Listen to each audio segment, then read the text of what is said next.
We are live. Welcome to day 2 of the Blue Talks Amplify Your Message event. I am joined today by my co-host, Diane Quartly, which we have had as a guest before, but now she gets to co-host with me. And since we had to switch things up a little bit because sometimes people book slots and sometimes people can't make it. Life happens. We get it. So guess what? She and I get to chat it up for the first 45 minutes. And we thought that we would start the day slightly differently. So I had talked about wanting today to be a little more engaging, to get other people involved, see what kind of value nuggets we can find in our conversations, and then do something together. So we're not just listening, we're not just learning, like we are taking that information and we are using it in the moment. So hopefully we can take it with us later. But with our conversation beforehand, we started talking about Blue Talks stages that we've been speaking on at prestigious schools, and like oracle cards and tarot cards and gratitude decks and like all of these cool things that we could talk about. I want to start with that today because patterns are one of my favorite things. And in these cards, whether it's an oracle deck or a tarot deck or whatever card system that you're into, maybe it's inspiration, who knows? There's always something for everyone. So I want to know what kind of patterns they have in store for us and kind of bring that thread through our other conversations today. Does that sound good, Diane? It sounds amazing. I'm ready. Do you have a favorite deck beside you? I know you have multiple decks, but do you have a favorite deck? Yeah, I do have a favorite deck. Probably the first one that I started working with years ago. It's a Doreen Virtue deck. It's just an angel guides deck. I don't have it with me here. I think it's by my bed. But that's my favorite deck. It's the first one that I'm comfortable with and I use for myself. It was an app on my phone for a while until Doreen Virtue sort of moved away from the spiritual side of things and went more into the Christian religion side. So she doesn't do any of that anymore. So we couldn't do it anymore. But she has given us valuable tools to use. So I have hers as my favorite. But I have some decks here that are just as amazing. Kyle Gray. I have an angel guide deck from Kyle Gray, and he's sort of taken over as an angel guru in that field. And he's amazing. You haven't heard of Kyle Gray? He's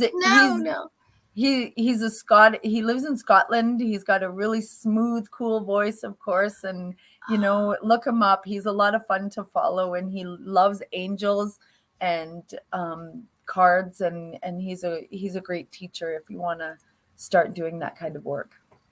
Yeah, Jen said she uses cards too. I use the Oracle deck for daily messages, the larger set for detailed readings. Yeah. I'm glad that we're not the only ones. And like I said, it doesn't have to be the woo-woo. And for me, woo-woo is just something that you haven't discovered yet or understood yet. Absolutely. I lovingly call people the Walking Dead when, before they discover.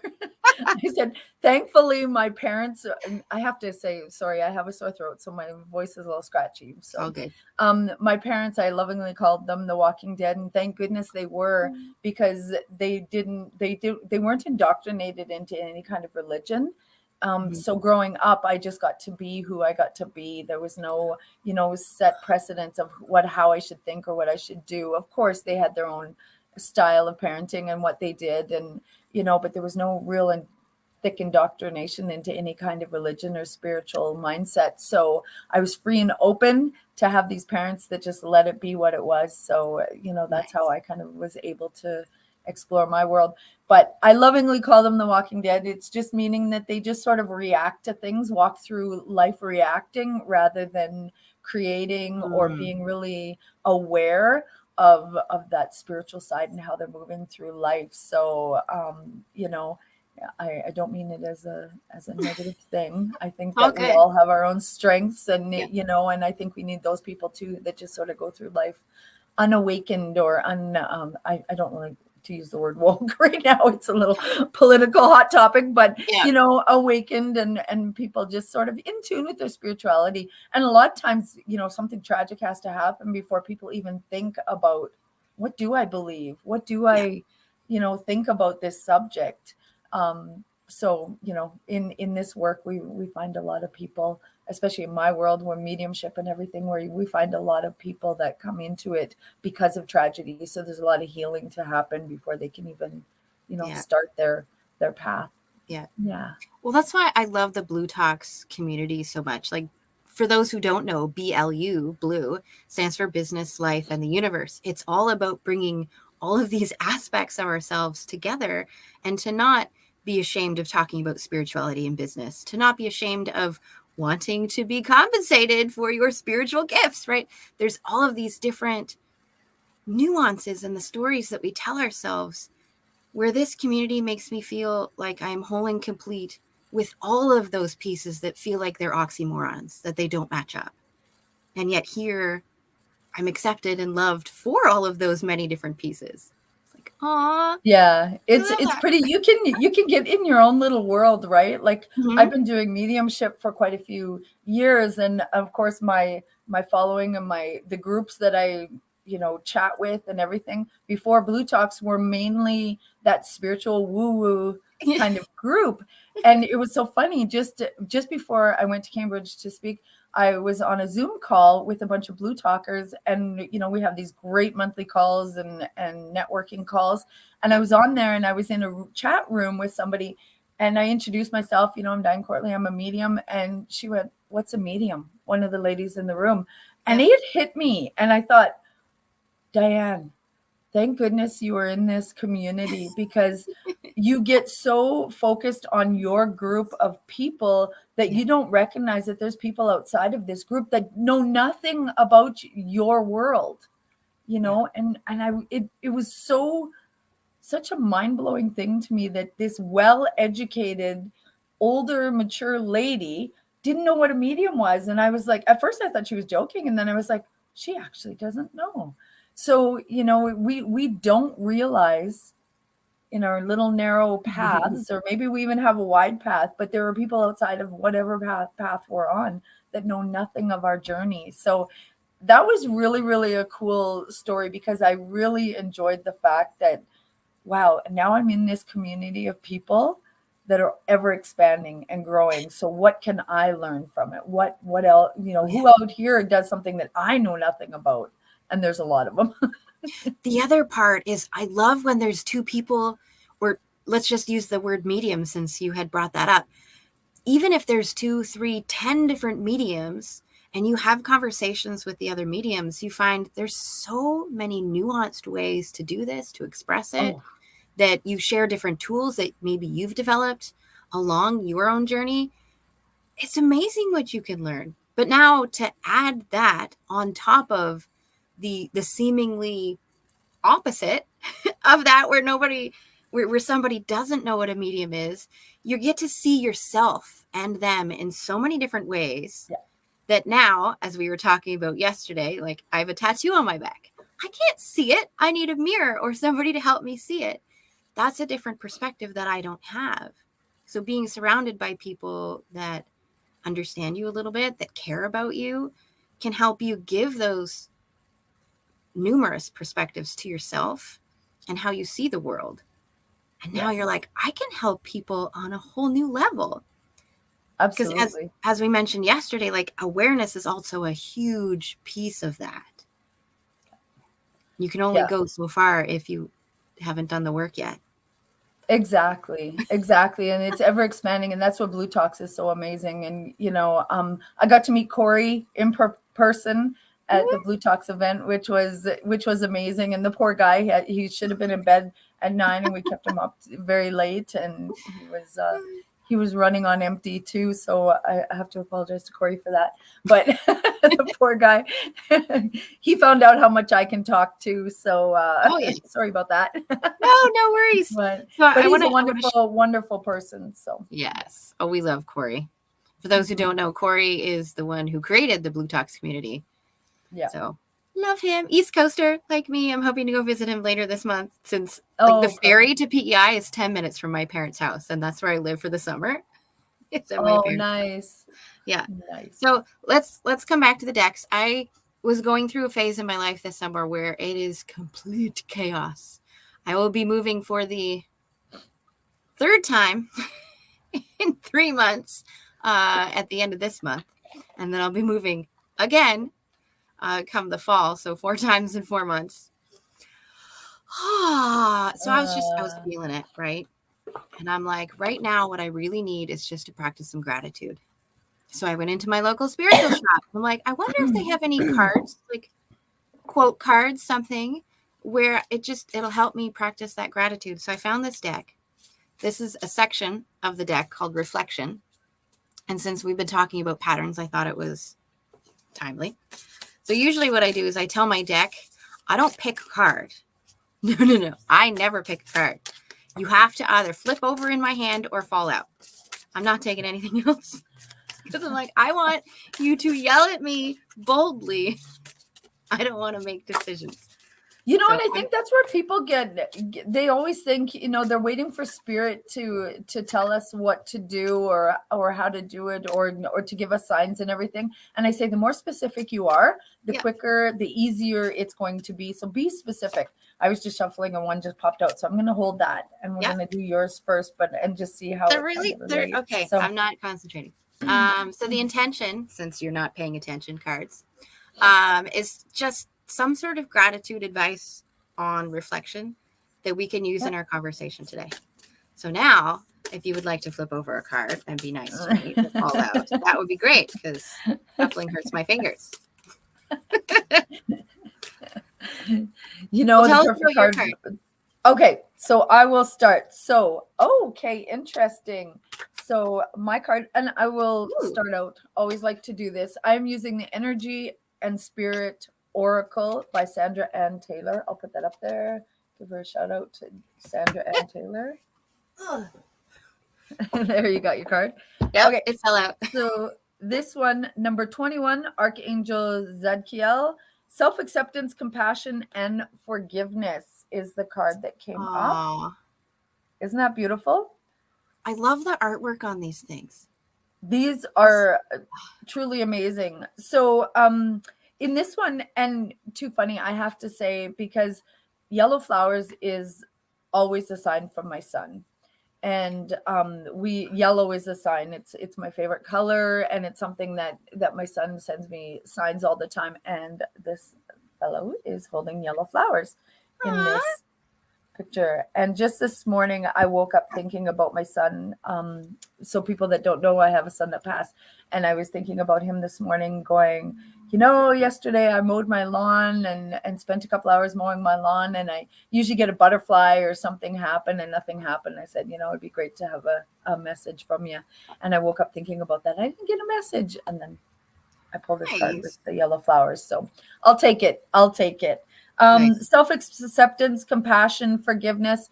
You know, when I see a card like this, it really talks about going within, right? Self-acceptance, of course, that's going within. That's talking about taking some time to give ourselves. I think it's about giving ourselves permission to see all the great qualities within ourselves. That really is what self-acceptance is. We are all these beautiful things, but we have to give ourselves permission. We have to take the time to sit and acknowledge that and become aware of all the gifts that we have and all the truly wonderful things and parts of us that make us so perfect.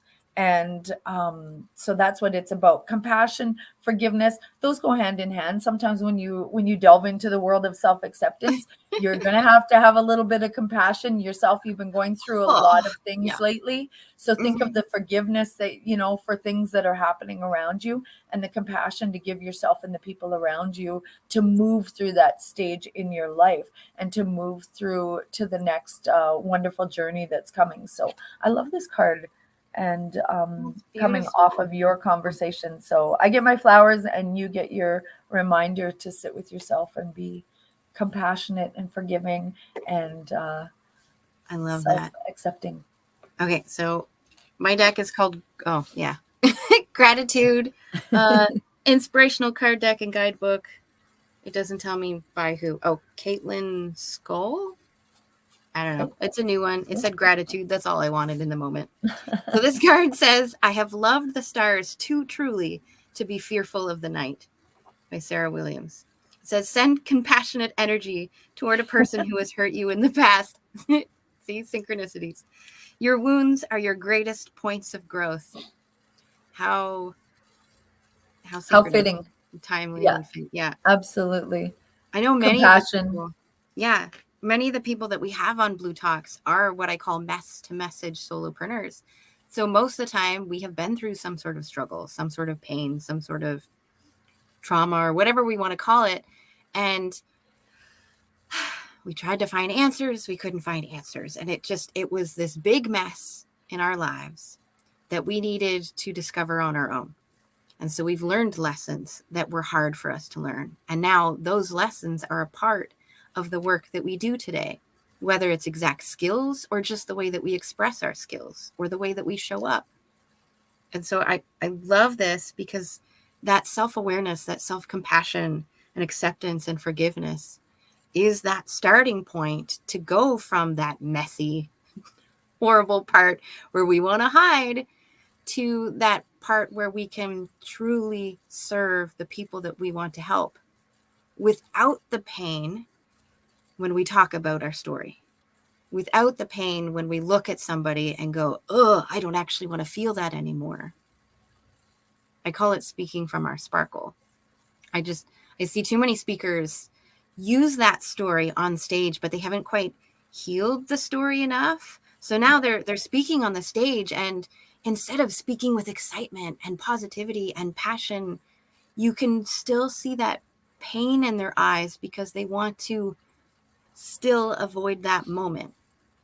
But that's exactly what their audience needs to hear. And so then their audience feels as though that moment is not okay, that they cannot be loved in that moment. And I'm like, when we can learn to have compassion for that moment of where we were, then we can create clients instead of trying to find them all the time. Then we can have compassion and we can have empathy and grow relationships. So just, I love these cards today. Yeah. Yeah. All about compassion today, all about self-awareness and just moving, but they always are, right? Like that's a thing. Emotions, our thoughts create our emotions dictate our reactions dictate our actions in life, right? So those are the things that, our thoughts and our emotions are so tied together. Every thought we have creates that emotion that comes from it. So it's so important to be aware of our thoughts, because that's where emotions come from. So, or be aware of the emotion and go, what thoughts have I been thinking to create that, right? We can do it in both sense. And sometimes life just happens, like you say, and we just sort of move through all the stages of it, and you're reacting and we're emotional and we're messy and things are going, but sometimes you just have to take stock. Okay, why am I this emotional, right? We say that we help little kids when they're having a meltdown or something. What's wrong? Why are you upset? We ask other people that. We don't often ask ourselves that, right? We don't say, why are you upset? Take a minute, take a breath, and figure out why you're reacting the way you are. And if we do that more in our lives, there's so much value that can come out of that. We can start to navigate, and the stress won't be quite as high because we'll be aware of it rather than just reacting to what's happening. It's important. And that's where the cards are great, because they can make us think about it. I'm going to keep that card next to me. I don't remember where I heard this, but there's a difference between thinking and thoughts. And I went, okay, this is interesting. What is the difference? I think it was How Thoughts Become Things, the movie. Maybe it was there.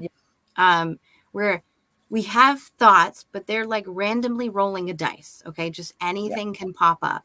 The difference is when we hold on to a thought, that becomes thinking. And I went, yes. Oh, so now all of this talk of mindfulness and meditation for letting go of thoughts isn't so much about don't think, don't ever have a thought. It's stop holding on to the thought. Just let it pass by through the stream. And I went, that's so much different than what I thought it was.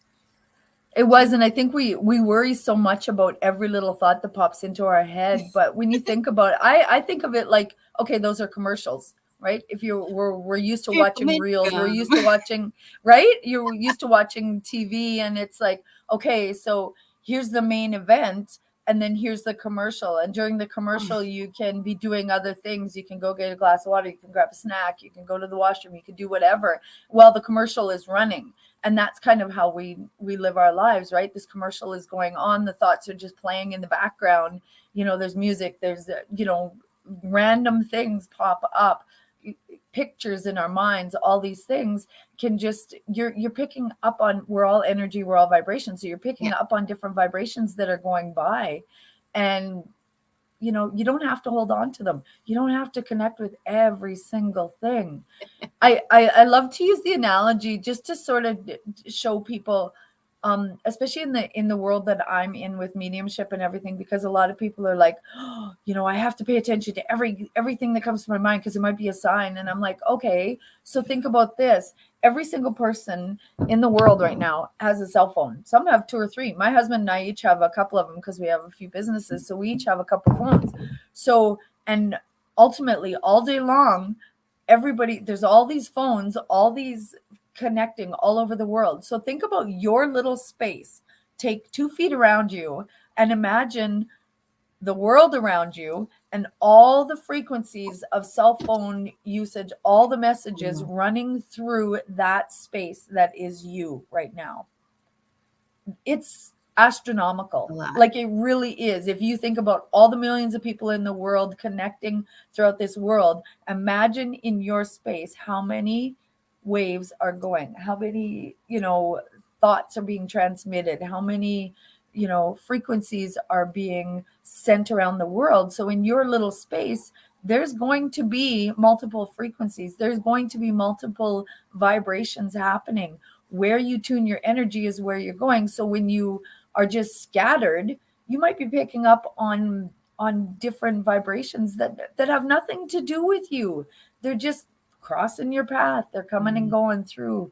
So that's where I think it's like, let the commercials happen. It's okay, it's okay. And even if you connect to them, it doesn't mean that it's for you.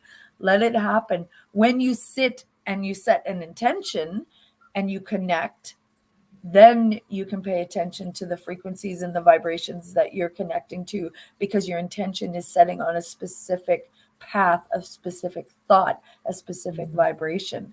That's why with mediumship, right, when I'm connecting to somebody, I'm setting the intention to connect with somebody, or even psychically, you connect to them, you're tuning to that vibration, setting an intention to that vibration, and all the other vibrations are just commercials waiting to happen in the background. Right. So I love that analogy. I never thought of them as commercials, but I do like that because it's something that happened, or background noise, however you want to explain it. It's just, they're well, there, when but you we think don't about, have if you to pay walk, attention. if you walk Yeah. through a mall, say every like, we have a Yeah. big mall, a huge mall in Edmonton, one of the biggest in the world, I think. And Yes. you it's like 3 kilometers long, the whole thing. So Oh, you could wow. walk for 3 kilometers and have like through all the different avenues, and each store will have different music playing. Do you hear every song? Do you connect to every song that's playing, or every piece of music? Each storefront has a different music playing, and then the mall has music playing. There's people chatting. When you walk along, you're not connecting to everyone, but all of a sudden you might hear one in one store, and it's like, oh, this reminds me of something. You connect to that Yeah. frequency, and that means something to you. All the rest is just commercial, all the rest is just background. You're not connecting every single one, you're not changing channels every time you go by each one. Yeah. Some people do, if they're very audio and they're very musically inclined, they may pick up on every single store, and but that would be exhausting, I think. Oh you my know God. It'd The be like a worst part, montage. kind of. The worst part is I love music, and I mean almost all genres in, I think last time I counted, 17 different languages. I don't know what the words are, even when it's in English. I can sing Yeah, all the words, and I don't know what I'm singing, because to me, the music is just sound. It's yeah, not anything else. And so I like sound, hence the 17 different languages. It makes Right. me feel something and I can express something through it. Uh, I would be that person that goes, "Oh, I love that song," and go into a store that I care nothing about. Yeah, exactly. And that's what they do, right? Each store has their own sort of Yeah. flavor of the day. They're not going to play something that doesn't match what they have going on in the Mhm. store. So, that's So, part of the whole ambiance of pulling you into the store. so what would match Diane if Diane could play any kind of music in her storefront that is her? What would it be? Interesting. When I was growing up, Um, I grew up in northern Alberta, Canada. I'm still here, so they're very much a country western kind of flavor around here. But Mhm. I was that kid that loved the alternative music too, right? Like Yes. I loved Sinead O'Connor, who just passed away. Absolutely Yes. love Oh, Sinead O'Connor. I love one of my favorite bands, all-time bands in the world is Matchbox 20. yeah. But I love Chris Stapleton and which is very country, and I'm very much love everything. I love classical music playing in the background. Mm. When I first started meditating, I had set up a practice and didn't even realize what I was doing. But I had this CD and it was all Celtic music.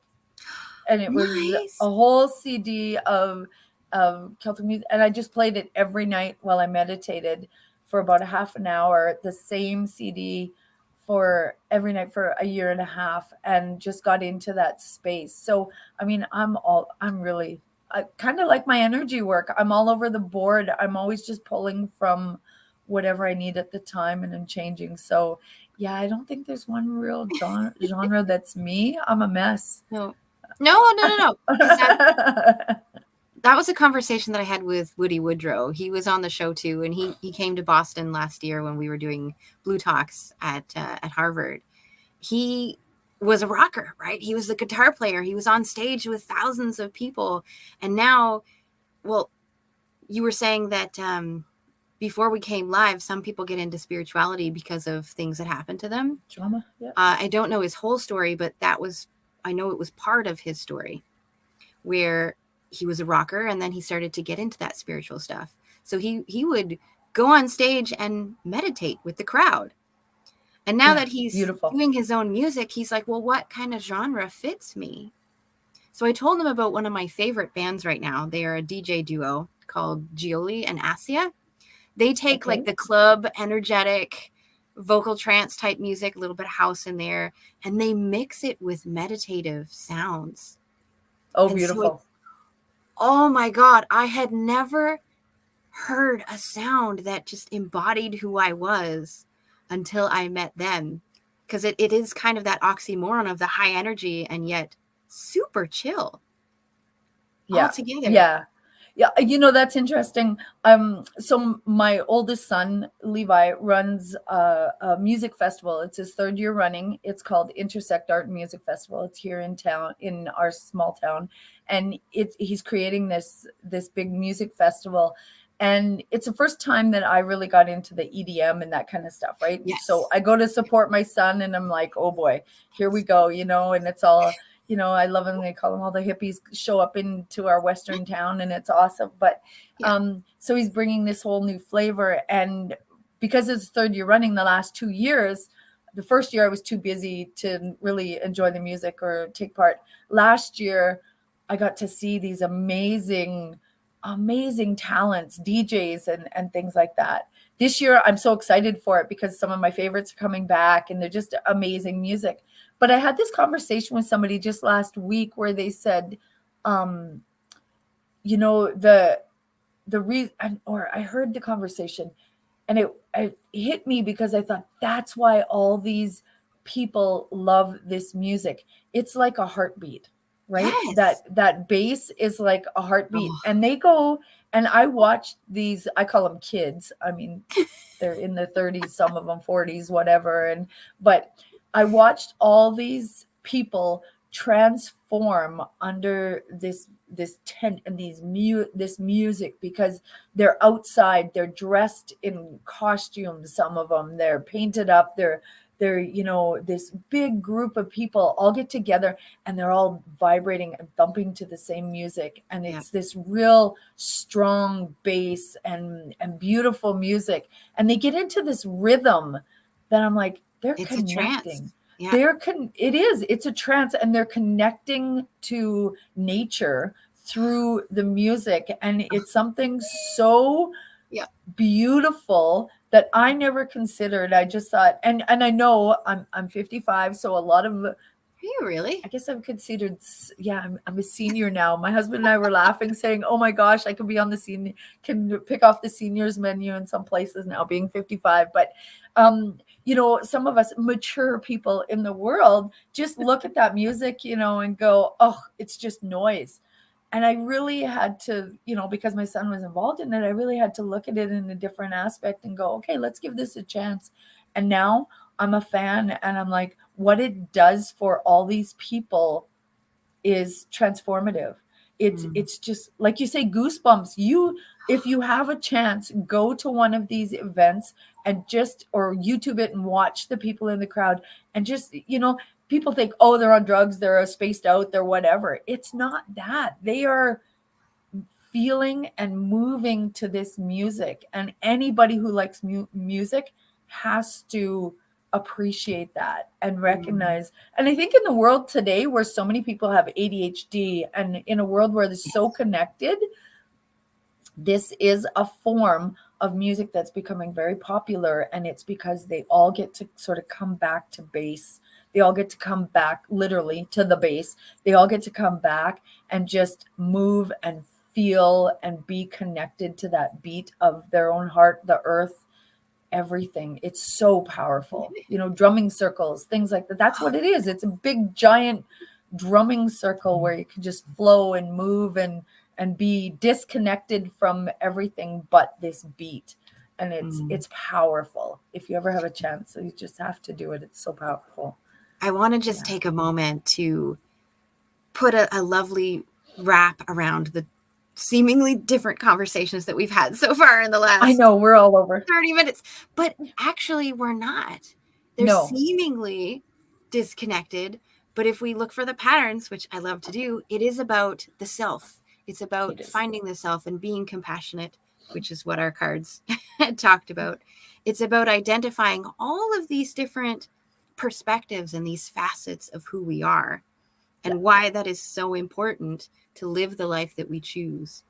And Diane, I know that plays a role in the work that you do. So could you explain how this kind of conversation about self-awareness and compassion helps you do the work that you do? Well, so I mentioned that I had a son that passed, and that's sort of how I started speaking the language of spirit, was after that. And it wasn't immediate. I just wanted to connect, and then realized that I was connecting. I connected with my son, who passed very, very quickly after his accident. And I went through the trauma, I went through all the grief and everything. And one of the things that I wrote a book about, a memoir and everything about it. And I had to ask myself, why am I doing this? And I realized that after my son passed, I was looking for anybody and anything to connect with spirit. I wanted to learn more about it. And like I say, trauma, begets this sort of journey into this realm. And at the time, I just wanted to understand it more. I was connecting, I was getting signs from my son, but I wanted to know more, right? So I was looking at everything. I was finding Doreen Virtue, all these, Dr. Wayne Dyer, all these people at the time, and the gurus, and following them and just trying to learn as much as I can and find everything I could read and watch and think about spirit and the afterlife. So now, years later, I wrote my book and stuff, and I realized the reason that I'm doing the work that I'm doing is because I want to be that person that's found. I want to be the person that is available for people that are searching and people that are looking, especially people that have lost children, or, have lost a pet, have lost a grandparent. It doesn't matter. Grief is grief, right? It can be different levels, but it's certainly grief. And so I just want to be that person that somebody finds and can reach out to, and hopefully my experience and my journey afterwards of speaking the language of spirit will help clarify and help them in some way. Not that I want to be anybody's guru, but I certainly know that I have experience, just like we all do, right? We all have experiences that can help other people. So that's why I do the work that I do. And I do readings. I'm a medium. I teach workshops. I love to teach people how to do what I do. I think that we can all connect with spirit in different levels in different ways. But I believe that we all can. We're all connected to spirit. We all run from this, or we all, power up from the same energy source. We're all guided from the same place. So it is ridiculous to me to hear people say, I'm gifted and I'm a medium and you can't be, because I'm like, but we're all, because there are people in this industry that believe that only the gifted can do this. And I don't agree with that. That's argumentative thing for a lot of people. I've had lots of conversations, but I truly believe everybody can learn how to connect with their source better. And every single person can connect with the spirit world. Some of us do it better than others, just like some people sing better than other people, but everybody can make noise, right? It's a Like, skill. Yeah. that's another analogy I love. It's like some people sing technically, some people can be taught how to sing, some people have a natural ability to sing, some people have zero rhythm and sing terribly, but they get up during karaoke and everybody enjoys what they're doing and they sing terribly. Whatever, we can all do it to some level. And I think that's the same with mediumship. I think at some level we can all connect. At some level we can all receive signs and talk to our dead people. We can. I don't believe there's anybody that's so pinched off and cut off from the world that they can't get there. So I love to teach people how to do that. Yeah, it's a passion. I remember when I was a kid, my dog died, and then we moved, and I was thinking about him because I'm like, I really wanted to bring him with us in this new place where my parents are now. I remember waking up one night and seeing my dead dog in my room. His eyes were glowing. Like, there's no way that I could have mistaken it. So then in the morning, complete skeptic, right? I'm looking for clothes. I'm looking for shadows. I got my brother to look. I got my mom to look. Nothing. I was so scared because I didn't know what was happening that I shut off that side of myself for 25 years. 25 years. That's a long time to shut off a piece of yourself. Now, Walking Dead. Exactly, The You were the Walking Dead. Yeah. I didn't understand it. It was scary at the time, and so I wanted nothing to do with it, just hide it all. One of the pieces that I didn't try to shove out of me was reading people's eyes, but I didn't see that as spirituality. I didn't see that as a spiritual gift. I was like, can't everybody do this? No. No. Not at the moment. No. So I remember being in university and I would walk up to random people because I'm an extrovert. I love talking to random people, but I would choose people to go up to from afar. And then I remember being in university and you know how they have all of the societies and all the tables set up and you're supposed to go talk to them? Well, I went over to this table and this lady thought I was interested and we started chatting and she finds out I had no interest in her society, but I thought she was a cool person. And that's why I went over to talk. So then she's like, wait, you did what now? So she points out a random lady in the room and I tell this woman at the table what I see from that person. And she's like, well, now go get her. I want to know if it's true. So then I went over, I told the girl what was happening. I told the girl what I saw. And the whole time her face just went, yeah. What? She's like, no way. So then she points out another lady. We bring over that lady. Same thing happens. That lady points out some random dude. And I was like, no. She's like, what? I'm like, I see complete black. Please don't go over to talk to him. Please don't go anywhere near him. If he asks you to go for a walk, like, don't do it. And they're all like, okay. Later that year, I found out that dude was suspended. Like, I didn't know his name, but I knew his face. Right? Yeah. Like, oh my God. that was the only thing that I kept with me, because I did the same thing in networking. I Yeah. love people. I want to know who to approach, who I would have Yeah. good conversations with. Because as an extrovert, I get my energy and heal myself, feed myself from other people. And so that was really important to protect myself, to know who I was being around. Yeah. And Yeah. don't we all do that kind of naturally, right? Like Yeah. and everybody The can gut sort of feeling. read, read Yeah. energy in different ways. Some people can everybody can walk into a room and feel the energy, Yeah. especially if something's wrong in that room, even if people have smiles plastered on their faces, you're going, okay, something just went down in here. I'm not comfortable, whatever, right?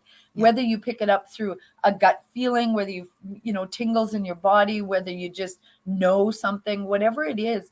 And that's the beauty of this. Everybody connects differently. We all connect the same but different. We're all human, but we're different humans. So we all, some are auditory, some are more visual, some have that gut feeling and that sensory.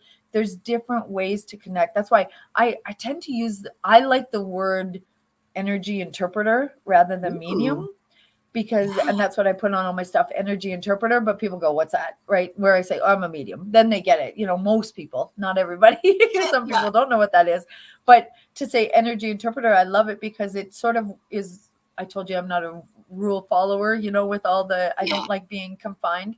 I love the idea of just interpreting energy in different ways. We all do it. We all interpret energy in so many different ways. That's why I love teaching people, what's your superpower? How do you connect to energy? So I do a workshop that's just a beginner psychic workshop, I call it, but it's really about just playing with different modalities, pendulums and energy rods and angel cards, and I'll have all sorts of different kinds of activities. It's very, very much an activity oriented workshop, and it's just sort of throwing things at people so that they can try all different things and go, oh, I'm really good at this, or I'm not so great at this. And then you just become aware of where your superpower is, what your, energy interpretation strength is. I think it's so important.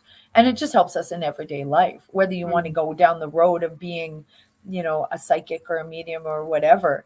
It's not about that. It's about just helping yourself connect with self to maneuver through this life with a little bit more of a just knowing, of just a little bit more consciously than we do. And I think that's so important, and it's so valuable. We all, and I love to watch people explore different modalities and explore different kinds of energy, and then go, wow, I did that. I have people come up to me afterwards and say, I can't believe I saw that, or I can't believe that happened, and it's just sort of sets them off on a path.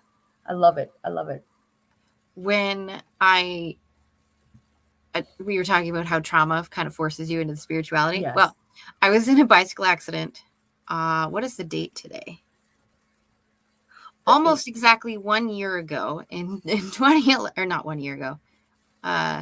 So 2011, I think it was August 5th. Yeah, it was August 5th, 2011. I was in a bicycle accident. Like I hit a telephone pole. So like my whole body was just beaten. My mental health was just down the tube.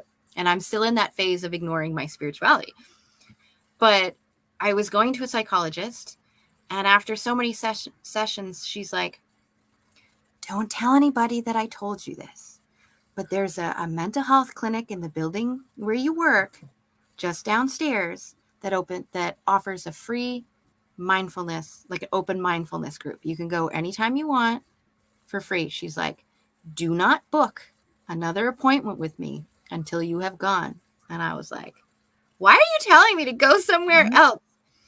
I go to this mindfulness group. I'm gripping the chairs. Like my knuckles are white. I'm so scared. I didn't know what to expect. And it got around where we're just sharing first names. And as soon as it got to me, I just started bawling my eyes out. Because I realized, okay, this is probably what's going to help me. My psychologist even told me to be here. Yeah. But I thought of mindfulness and meditation as one and the same. I saw it as a spiritual thing and thinking, well, is this actually going to heal me? I thought a psychologist was supposed to heal me. But being there, I knew that she had even put her faith into this stuff too. So I gave it a chance. It opened me up to spirituality in a different light. To me, spirituality is just a set of beliefs by which we guide our life. That could be taken from science or religion or family or culture, wherever it comes from. It's just a set of beliefs. But I remember advancing through that and being mentored by the lady who taught it. And she had mentioned another company who did open mindfulness groups and meditation and that kind of stuff. So I went. They did a little bit of everything. Whoever showed up, we just practiced whatever kinds of things that they had, which was so cool. There were no ladies in white dresses with the head jewelry. We had everything in there from all different cultures, and it was magical. I learned so much. Oh, it can be so powerful. So powerful. Yeah. What a gift to be guided to that space. I know myself, almost a year to the day before my son passed, we were guided. And like I said, I didn't grow up in a religious background at all, but I just felt this strong urge to go to church. And I didn't know what church to go to, but I knew there was a family in town that I adored, and they went to this certain church. They were known as a fairly religious family. So I thought, I'm going to go there. So I went to this church and I sat in the back pew, and I just sort of slunk in and, sat in the back, and I was listening. And same thing. I just started bawling, And I was like, because it was so powerful a pull to go there, that I thought, I don't know why I'm here. I don't know what's happening, but I just felt this power. And this lady came and sat with me and didn't introduce herself, nothing, just held my hand. An older lady, glasses, short hair, and just sat and held my hand and helped me to breathe through it. And then she got up and left, and I never ever saw her again. And we went to church. I even took my family for that whole year before Travis's accident to that church. We became part of that church, which ultimately, when Travis passed, we had a church community. I had a pastor to do his service. Everything was there. And, my family had the support from this beautiful, wonderful community. And, we went afterwards for a while, and then it just faded because it wasn't there anymore. And I thank God every day for that, because I realize now in retrospect what was happening. We were given that community to support us through that time in our lives, and it was something that we needed. And then, I still think that church, when I think of that church, I love that church. And I'm, one day I feel compelled to go, I'll go. It's just kind of that thing. But I've moved into this realm of more, I'm probably not being guided to that church because people would have an issue with what I'm doing more than me going and enjoying the services. But it was definitely valuable. But yeah, we get guided to where we need to be at the time, and the people, the flock, right? We get guided to our tribe, our people, our group that we need at the time. And sometimes we're not even aware of it. It's just happening. Yeah. But when you have a pull like you had, and you have a pull like I have, where it's just so powerful that it just breaks you into tears, pay attention to that and know that energy is shifting, your life is shifting, and it's only going to get better from that point. Be positive about it, because the tears wash away the trauma. Every tear washes away the trauma a little bit. Yeah. I heard somewhere somebody describe it as your eyes are bleeding out the old version of you, or it's squishing it through your eyes. I was like, that's a great visualization. When I was in the spiritual shop, downtown New Glasgow, looking for that gratitude in some way, and I found the gratitude deck. I found a different deck first, and I didn't know what I wanted. I just wanted to know that I needed to practice gratitude, and if something spoke to me, great. I just happened to look on the shelf, and I see this deck of cards. It said, "Heal yourself reading cards." I immediately started bawling in this store. And the lady was like, "Are you okay?" I'm like, "I'm fine." Like, apparently I'm supposed to buy this one. So I picked it up. It was the only one there. I picked it up. I bought it. And I'm a lover of artwork because how my mind works, you were talking about audio and visual and that kind of stuff. My mind plays movies in its head. That's how I understand information. And so a deck with really good visuals in it helped me to get the feeling of the card instead of you giving me a paragraph. It's Yeah. great and all, but I get more information from looking at the image. Yeah. And so this deck was not just positive stuff, but also uncomfortable topics as well that would just help you heal yourself. And it was all Give ladies. yourself permission to have the conversation, right? With Exactly. yourself. That's how we started this out, with the self-acceptance. It's about giving Yeah. yourself permission to sit Yeah. down and go, what do I think? What do I feel? What do I, think about this subject? Or what, does this image make me feel, or what comes to mind? And Yeah. just being more conscious and cognizant of what we have going on in our world, right? This is life. This is what it's about. Our thoughts, our connections, what we see, what we do, what we hear. The first card that I pulled out was the card Forgiveness. And it was a redhead. And I was like, I get it. I'm supposed to forgive myself for spiraling down, crashing and burning. I hadn't had anxiety attacks in years. I had cured my anxiety attacks. I used to have them at least once a week after my accident. But then we were talking about thinking and emotions and thoughts and that kind of stuff. I would do that. I would, in that moment, while having an anxiety attack, go, okay, I understand that you have a message for me, something that I've been ignoring. Well, I'm listening now. What is it you're trying to tell me? And it would automatically stop them because the emotions finally felt heard. So when I saw that card of forgiveness, I realized in that moment that I was just being harder on myself. There were thoughts that I was holding on to, causing the thinking, which would cause the beliefs and actions, right? It's like, forgive myself, practice the gratitude, because like 2 minutes later, I found the gratitude deck and cried as well. I'm like, okay, just practice gratitude. This isn't the end. This is just another step along the way, and you've gotten through every other step that you have been on so far. What makes you think this one is going to be any different? And I think that people think it's a difficult thing to distract ourselves, but we change our thoughts all the time.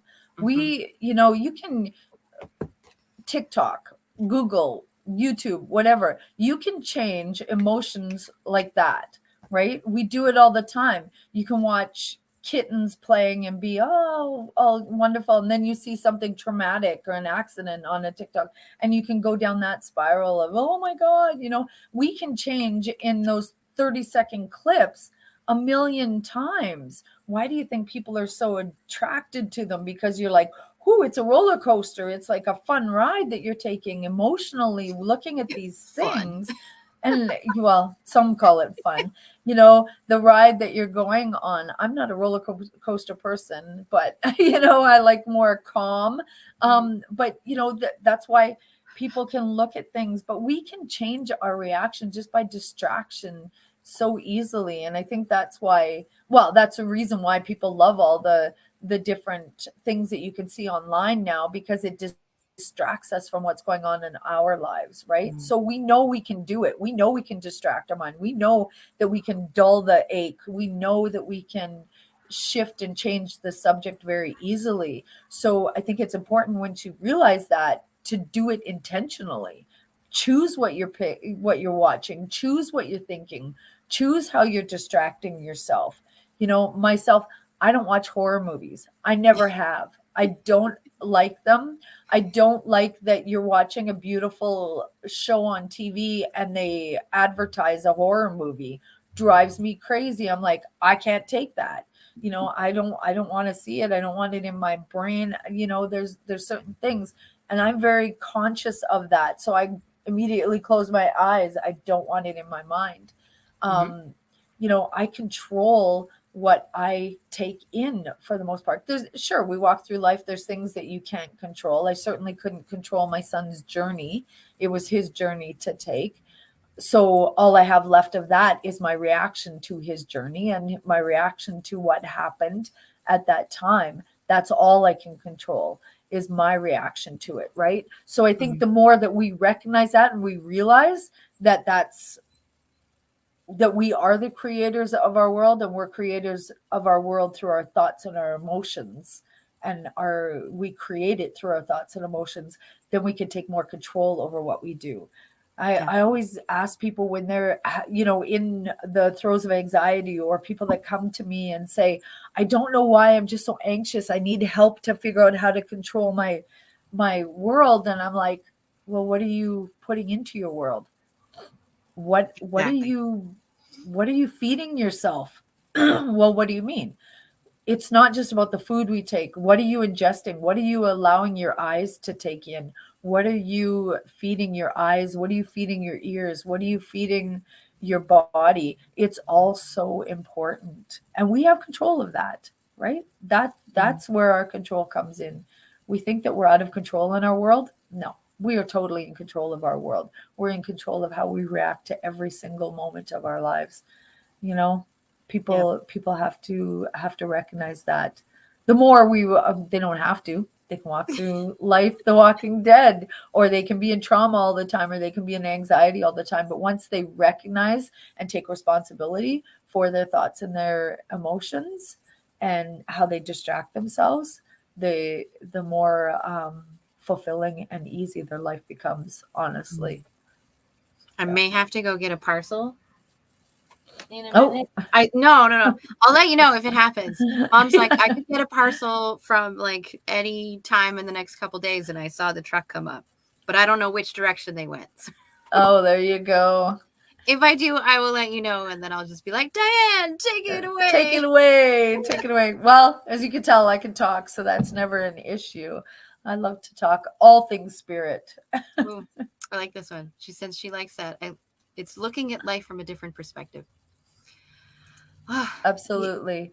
The amount of times that I've needed to remind myself that life isn't exactly okay. Apparently, I don't have to go. Somebody else. Okay, there you go. So many times I can get caught up in those stories, in the one narrow perspective that I've been focusing on for so long, that I forget that there are other ways to view life, like the chaos at the moment. Yes. I remember 3 weeks ago, I think it was probably my worst point. 2.5 weeks, probably. Somewhere in there. Right before I bought the gratitude deck and the heal yourself deck, I just felt like crap. And it felt like the world was out to get me, even though I had been so calm, confident. You know how there's a difference between excited confident and like a calm confident? That is how I felt for months, a good couple months before we moved the first time. And then it just kind of started sinking for a while. And it got to that moment where I was spiraling. 3 anxiety attacks in about an hour one night. It was bad. Okay. My daughter, thankfully, has been, it's okay. It happens. My daughter, since she was 17 months old, has had to help me through PTSD twice, through depression a few times. And so she has been taught tools over the years to help me as well as her. So that night she comes in and she's rubbing my back because she's lovely like that. And she was asking me how I was feeling and what my emotions were telling me and that kind of stuff. And I was like, I love you so much. It even just her showing me back the tools where she actually listened. Oh my God, yes. It was enough to remind me that I do have this. I don't have to spiral. People are listening. People do love me. All the little things that we need to hear in those moments. Yeah. And I appreciate that, Jan. The hugs. Yeah. Yeah. It's amazing when you start to pay attention what you can be given from. I think it comes from spirit. I think that we're all connected to source. So I think that we're out here just living life. That's why we're here, to get messy, right? That's the other thing. We have to remember that our lives don't have to be perfect. If they were perfect, we wouldn't need to be here. We would stay with source, because being, you know, unfocusing our energy from a specific lifetime and going back to source, that's where the perfection is. That's where, you know, all love and light and all that happens. So we are here, we focus our energy into a lifetime to mess it up, to learn things, to have experiences. So I think we just have to not take it as seriously sometimes, and just recognize that life happens. And, you know, I always tell people, and this may not be the most popular thing, but especially coming from someone who has lost a child, but I always say, what's the worst that can happen? You die, and then what? And coming from someone who's so connected to spirit, I'm like, death to me is not a bad thing, right? So I've sort of gone beyond that point, and I thought for a while that I was worried when Travis died. I have two other sons, and I thought that I would be in this place of being, you know, that helicopter mom, scared to let them do anything. But I found that I was even less fearful after he passed. Really? And because I shifted, and I recognized I had such a cool experience through his death, that I couldn't deny there was an afterlife. So, and that's part of my story, but that, you know, I couldn't deny there was an afterlife. So once you really get that, death is not a scary thing for me. So now I take more chances. You know, I'm not as concerned about people doing things, because I think, what's the worst that can happen? They die. And then what? And that's what I tell myself. And then what? Then they're in the perfect place. They're in the most beautiful space in the world. With my son, I say, where else would I want my son to be? He is perfectly protected. There's nothing bad that could happen to him at this point. He is in pure positive energy. You know, what parent wouldn't want their child to be in the most perfect space?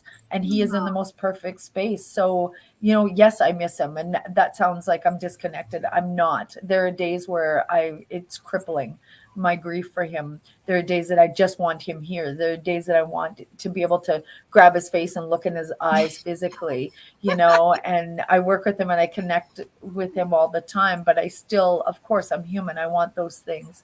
But I take a breath and I remind myself where he is, and I never have to worry about him, and I can connect with him at any moment. So, you know, I think that sort of takes the pressure off, certainly in my life, the fear, and just go, and then what? So they die, and then what? And then what? The I worst thing like that you happened. gave us context though. Because if you did just Yes. take an audio clip or Yes. video clip of that one moment, you're like, It'd oh be like, I know people would think she's off her rocker. Yeah. But no. yeah, it is because I have such a strong sense, because I did have something that happened that just, I cannot deny that we live. We just shift energy, but we continue on as the whole person that we are, plus, but without all the negativity, without all the drama, without all the, you know, the hurt and the emotions, the on the negative part of the scale. We live and exist in that positive part of the scale once we transition to non-physical. So, you know, having that such a core belief in me, you know, I'm that person that smiles through people's funerals. You know, I have to sit there and kind of look down and go, I feel sad for the family because I know what they're doing, but I'm excited for the person that passed, because I'm like, oh, guess where they are? You know, oh my gosh, they've just released all the negativity in their lives. They are in this pure, positive, beautiful space. You know, Dr. Wayne Dyer, I remember the day that he passed. And have you heard of Dr. Wayne Dyer? Of course, he's, Yes. you know, a wonderful person. And I was fortunate enough to meet him and see him speak a few times. And I remember the day that it came across, you know, Dr. Wayne Dyer passed, and I was so excited for him. Think of the answers that he has Yeah. now to all the questions that he had. He lived his life, you know, really exploring spirit and wanting to be connected and everything. And I was so excited for him. I thought, wow, he gets everything now. He knows it all. He is super connected, and he's there, and he can come and connect with other people, humans and not and physical beings now, and guide and inspire them in their lives. So I was so excited. So yeah, that's my world. That's me.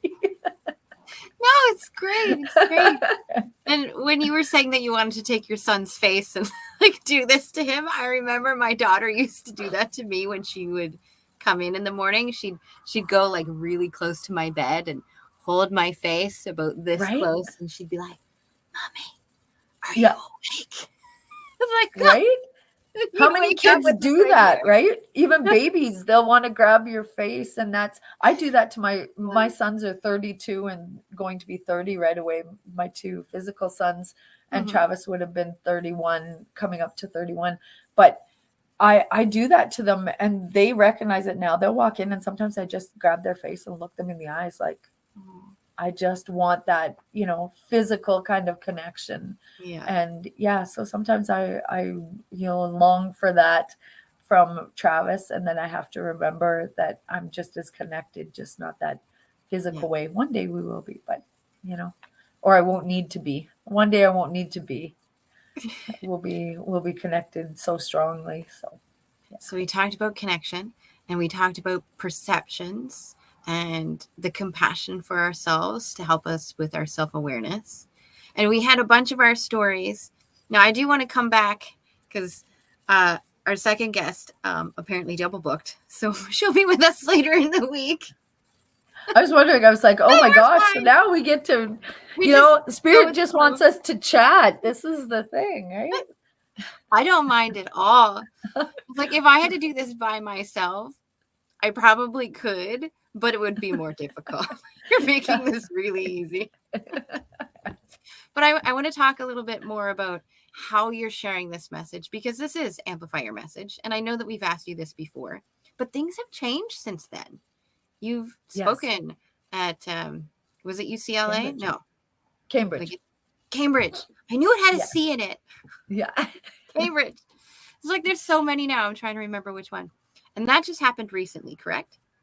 Yeah, I just got back a couple weeks ago. We were in Cambridge at the end of July, Mm-hmm. and I spoke. And then actually, the second day, they asked if I would MC because Corey had to take off Yes. and wasn't there for the second. He sort of stopped in the morning and then left. And I was like, all right, I'm a firm believer in sort of jump in where you can and feel Yeah. comfortable and push yourself. So I said, okay. So I wasn't prepared, but I did it anyway. And I jumped on stage and did the emceeing part for the second day and had a blast. It was so much Nice. fun.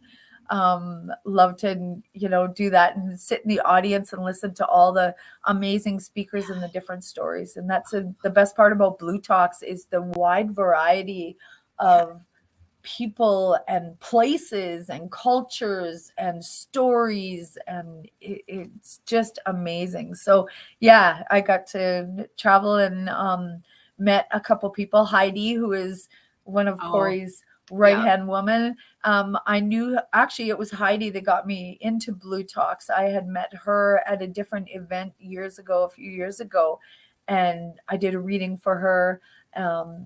Shortly Yes. after she had lost the love of her life. So we connected and then sort of went away, just sort of stayed Facebook friends like we do in the Facebook universe for a while. And then I got drawn into the Blue Talks group and realized that she was a big strong part of it, and so we traveled together this time. It was fantastic. And then I got to meet Wandana, Oh, and yes, traveled with yes. Wandana quite a bit. What an amazing I brain, know. the most curious person I've ever met in my life. We traveled, and every Uber driver would, it was so funny. We'd put her in the front seat, and she has the best questions. She's so curious that she would just ask questions, and we're in the back seat going, wow, I never would have thought to ask that. And we'd know just random beautiful things about people. And you can see the Uber drivers, they're driving them, pretty soon they're looking at her like, who are you? Like, she just she just feel like she would be a great interviewer because she's just so curious. And she should have a podcast. She really should, because she just, I was watching her and I was intrigued by it, and then I was amazed by it, and I thought, I want to be more like that. I want to be able to ask questions, and the good questions, and be able to get into different subjects and with people. And yeah, so I got to meet her. I got to meet a whole bunch of speakers. I stood on the stage and felt relaxed because it was such an amazing group of people, and the connections were so amazing, and just the whole atmosphere was so amazing that I actually felt quite relaxed on stage, which surprised me, and went off script, and that so many people do, Yeah. I remember when them saying, okay, you can't have notes, and you can't, you're going to have slides to sort of tell yourself where you are in your presentation. And I was telling my story. So of course I knew the stories, but I practiced, and I had this speech down before I left. And then 2 days before I got there, I'd be laying in bed and going, I don't remember a thing. I don't remember a thing. I don't know my speech. I'm going to, and I'm freaking out. And then I was just like, Diane, the universe has your back. Spirit has you. Just take a breath. You know your story. And yeah, through the 2 days at Cambridge, the people were amazing. So if you're thinking of doing a talk, or if you've done a talk, you know what I mean. If you're thinking of doing a talk, or you're thinking of becoming a Blue Talks member, don't be afraid, because the support is absolutely incredible and just so relaxing. And so many people every single person that stood on the stage was excited to do what they were doing, nervous to do what they were doing, but afterwards relieved and amazed at their own ability to speak and tell their story. So yeah, it's powerful. It's powerful stuff for sure. So it's a wonderful event, and I got to be part of it. So I could say I'm an international speaker. I spoke at Cambridge. I'm waiting for them to. I met the guy that does the. I want to call him Trevor. Isn't that funny? That does the videography. I think his name. Shame on me. No, I think his name is Trevor. I have him in my contacts. Isn't that awful? He looked so much like my brother-in-law that I was like, oh my God. But when I was on stage, I had asked a question, and one of the ladies in the front raised her hand, but it was right in front of where the camera was focused. So my entire talk was slightly out of focus. So he came up to me afterwards, and he's like, my apologies. Do you think that you could do this again, but at the end of the day? And I was like, will there be people there? He's like, I can't guarantee that. And I was like, well, then no. I work based off of who is in the audience and what they need to hear in that moment. So I don't write like paragraphs or anything. I have a concept, I have a flow, and then I just do it. Go. Yeah. And I was like, I can't do that with an empty room. It's not the same. If I had prepared like a whole speech or something beforehand, totally fine. Yeah. But it's not going to come across the same. I was like, it's okay if it's imperfect. Yeah. It's okay. Yeah. So he gave me his number so that we could talk about it later. And then I was like, I don't know. But he was amazing. I got to meet him. I got to meet, all the speakers, and just the whole event itself, the way the flow. And of course, Heidi runs it, a tight ship, and is there to support and help everybody. She's amazing. And you can tell she's been doing it for a while. She makes it look easy, even though we know it's not. Yeah. She keeps everybody, and she's like a big teddy bear, but she's strong enough to keep everybody on track, which you need to be. And so she's amazing too. So the whole event is an incredible experience. And just getting to travel with them. I've been to the UK a few times with work, with my mediumship and everything. And then I actually stuck around for a couple of days and went to a mediumship workshop with some people that at a spiritualist church that I haven't been to before. I've been to another spiritualist church in the UK, but I spent a couple of days doing mediumship after my talk. So it was a full trip. It was a lot of fun. Yeah. So if you have an opportunity to do it. Yeah. Pardon me? I said, you said that you've been on stage. Have you been part of the Blue Talks books yet? I have a chapter. I submitted a chapter, so I'll be in the James Redfield and Ken Honda book that's coming out in the fall here. Yeah. Yeah, they're combining them, so it'll be in the fall. So it'll be that was another synchronicity, right? Yeah. Before I knew what book I was going to be in, I had read The Celestine Prophecy years ago, Yeah. and probably when it first came out.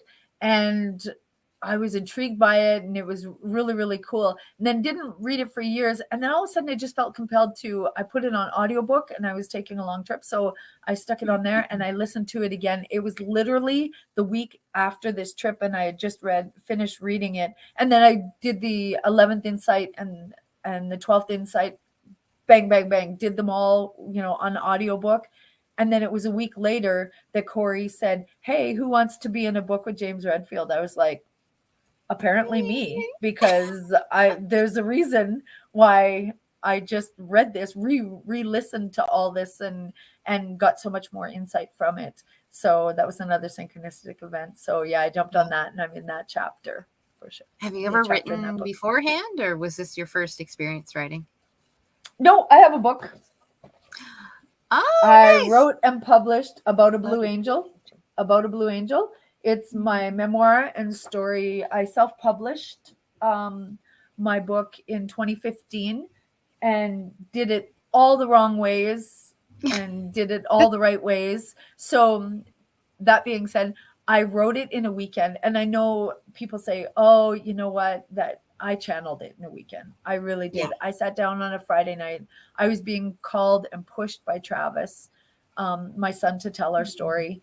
And and everybody kept saying, "You need to write a book. You need to write a book." And then finally one weekend I sat down, started on a Friday night, set a timer for 15 minutes. I had heard this, I can't remember his name.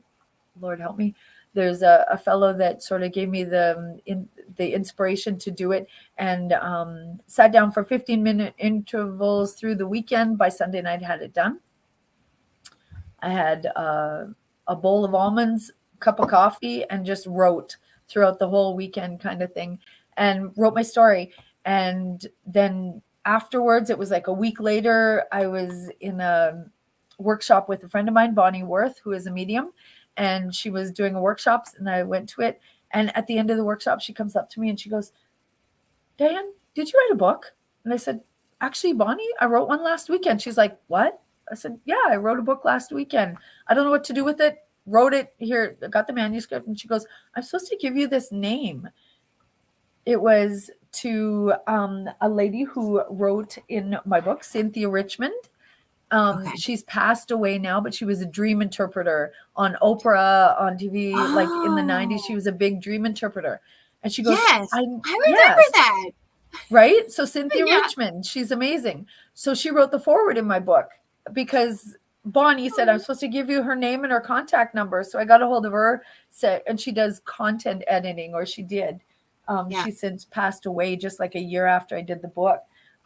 So she wrote the foreword in my book, and then she did the content editing, and she goes, "It's perfect. It's awesome. You don't need to change anything." So I asked her to write the foreword, and then she put me in contact with Rocky Burlier from Concierge Publishing. And she said, "I know this guy that does editing and helps people self-publish." Within like 2 weeks, I had it edited. He hands it back to me and says, "I think he had to change 2 things." He goes, "That was the easiest editing I've ever done." I'm like, "Yeah, because I didn't write it. It came from spirit." He's been doing this 20 years. He said, "I didn't have to edit anything." I'm like, go figure. I knew it. So we had it, self-published it, boom, it was out within, a couple months. I had it out, sold all the books, pre-sold a bunch of books on my own, sold about 1,000 books within the first couple months. Nice. Had huge amount of success with it, and then nothing, because I don't know how to self-promote. People think writing the book is the hard part. No, it's keeping that book active and promoting yourself. And for people that don't know how to do that, it's a tough thing, so I'm super happy with my book. I'm super happy with the way everything happened. But I know that in retrospect, again, looking back, I know that there's things that I could have done way better. Number one, if I had asked all my friends and everybody to do it, to buy it online, then Amazon would have picked it up as a bestseller. It is a Oh, bestseller. I resubmitted it as a Kindle version and did it right, and it is a bestseller now in the Kindle aw. version. So yeah, you learn as you go. So anybody wants to know what not to do in book publishing, just I can teach you what not to do. But I shouldn't say that, because it was a success in my community, and it was a success for the fact that I got my story out and I get to help people. And the amount of people, it was so funny. My husband laughed because all of a sudden my phone would bing at 3 a.m, like for a month after I had the book out, and he'd roll over and go, somebody else finished the book. And I'd be like, yeah. So I'd get these messages. Oh my God, I couldn't put it down. I just finished your book. And so, I know it's a good story and it helped a lot of people. So in that case, it is a success for me. But it's a lot of work. It's a lot of work having a book, and it's a lot of work promoting yourself and putting it out there and selling it. So, yeah. Yeah, I did a book writing challenge with Kelly Falardo, who we interviewed yesterday. Yes. And I remember for about 10 years that I wanted to write the book Health Starts with B. And I did that on purpose. It's a play off Start with Y from Simon Sinek, whom I love, and it kind of has that same feel. But then I wanted it to make people think. It's like, no, health starts with H, not B. What is this B? Turns out that is not the book that I'm supposed to write right now. And I was like, but I spent 10 years planning this book, and it's not the book I'm supposed to write. No. But it's funny how there are certain times where things are inspired, as we were talking about inspiration yesterday too. And while I was inspired for the Health Starts with B, I'm not inspired to do that at this point in my life. It can still be there later if I want it to. But right now, the inspiration is on the Courageous Connection. And then I was talking to Randy, who's also part of the Blue Talks community and is a book editor. And she helps you to, I'm trying to get this correct. She helps you to pitch to the big publishing companies. She was like, your book for now, because I was wrestling exactly with what you were. It's like, do I do this myself? How do I become #1 bestseller? She's like, your first book is probably best for you to self-publish, and then get your second and third, since you want to do a trilogy, get those to be published. That way you have the track record of the first one, and yet you get the ongoing marketing, since you were saying you had an issue with that part, to keep the first book going with the second and third. Like, oh, yeah, Randy's amazing. She's got so many connections. Yeah. Well, she had given me some names, and then I had surgery and I moved a bunch of times, and it's not over yet. Come September, I have some stability. Come October, I'll be in my hopefully new place. I'm a firm believer, things happen when they're supposed to. I believe all that. We recreate our reality. So I always look at it as like, right now you're gathering all this information, right? It's like you're building your library, you're building your references, you're putting all this, and then one day it's just going to be like I did, sat down, and it just comes together, and it's like, okay, now's the time. Boom. And so many people, they have concepts, they have ideas and everything, but the writing itself, and some people struggle through it. Some people, do a chapter a day. Some people do a chapter a month. Some people, there's different ways to do it. But I really feel like when you get into that flow, that's when it's special. And that flow can have, I think you have to be in that flow for it to be magical. If you push too hard, if it's too hard to do, don't do it. Wait until you're in a space where it's flowing and it's coming easy. Figure out, take a walk, take a breath, do something to get yourself into the space of having it flow. And it's like why we do meditation, right? If you meditate in the morning, and I tell people, if you're too busy to meditate twice, because the flow of your day will happen so much easier that you will have time. rather than just pushing and hitting barriers and going down the wrong roads and everything. The flow happens so much easier when you take time to do the meditation or to get into the right space. So, for yourself, I can't wait to read your book when it does happen. I can't wait to, support you in that. And the community will be there to support you too. I'm sure it's going to be amazing. But yeah, take a breath and just let it happen when it happens, and it'll be so much more magical for it. You were talking about being at Cambridge, and earlier you were talking about how you had this thought, this belief that is not exactly what other people believe, right? When you were talking about your son. When I was at Harvard, I didn't write a talk. I actually wrote it the night before my concept, because I struggled so much about this belief that I had, which was against the generic typical belief. So one of my beliefs is that I call BS on the whole know, like, and trust factor. And when you're in the business world, that is the thing that they copy, paste, spew everywhere. Yeah. And so I'm like, oh God, if I do this talk, like, are people going to get me? Are they going to listen? Am I pushing back too much? This could make or break me. So I was scared the whole time to do it. And so I didn't do it until the night before. I had it in my head, but I didn't put it on paper until the night before. Yeah. But then once I did it at Harvard, being surrounded by the lovely people with Blue Talks and having heard some amazing stories over the 3 days, it really allowed me to be comfortable in my belief to just, I don't want to say push back. I want to say open up. Because I'm not saying that it's completely wrong. It's that it's used wrong. There's like this whole other system that needs to happen before that. And that's why I was like, it's just backwards. Yeah.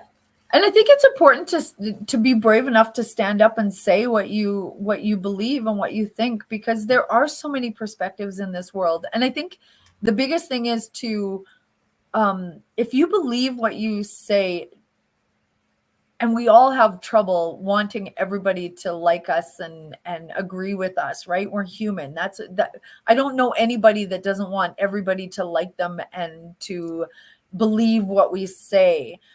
But it's important to say it, because even if they don't believe it, they're hearing it.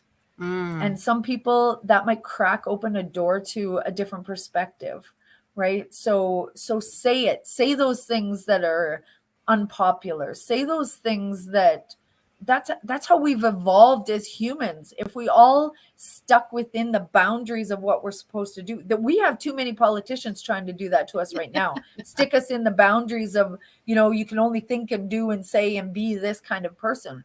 That's not human nature. That's not who we're built to be. We're built to explore. We're built to create. We're built to evolve. And that includes our thinking, our being, our actions, who we are. So say those things that are unpopular. Have the conversations. Listen to other perspectives. Don't be afraid to say it. I tell people I've only had a couple people really come up to me and say, I think what you do is BS. I think that, there's mediumship, and it's only been a couple people, and I laugh and I just say, you have your opinion and that's fine. But at the end of the day, we'll have this. I just tell them, you know what, we'll have this conversation when we're both dead. Then we'll know. Like, I don't have time. I don't have time. If you're so pinched off and so closed off to the concept, I love to talk about this. I'll have a discussion. I love to argue about it. Like, let's get into the, nitty gritty of it. Let's talk about this. But if you're so closed off that you're just like, nope, it's BS, I don't believe you, that's fine. We'll have the conversation when we're both dead. Yeah. Then we'll have all the facts. Then we'll know exactly. Because I know I don't have it all right. There's no way. There's no way. But my belief, my tuning in, my connection, my experience tells me this. And that's what I believe at this time. It may shift, it may change, and I'm open to that. But I need to see the the proof. I like the tangible evidence of it. And since I live in a world that's really not tangible to a lot of people, um, it's only tangible to a certain, I see vibration, I see spirit, I, can tune into a certain part, but I know there's a lot left unavailable to me, because of my own beliefs and my own pinched off, my own, systems that I've created in my life. I know that there's only certain things that I can see and know as well. And thank goodness, because if I knew it all and if I had the perfect connection, probably wouldn't be here, right? It would be I'd be boring. dead.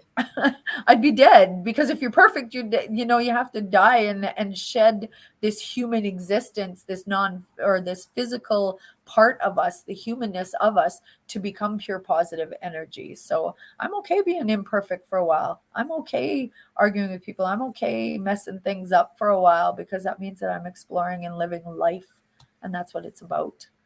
Yeah. So our next guest is going to be a couple minutes late.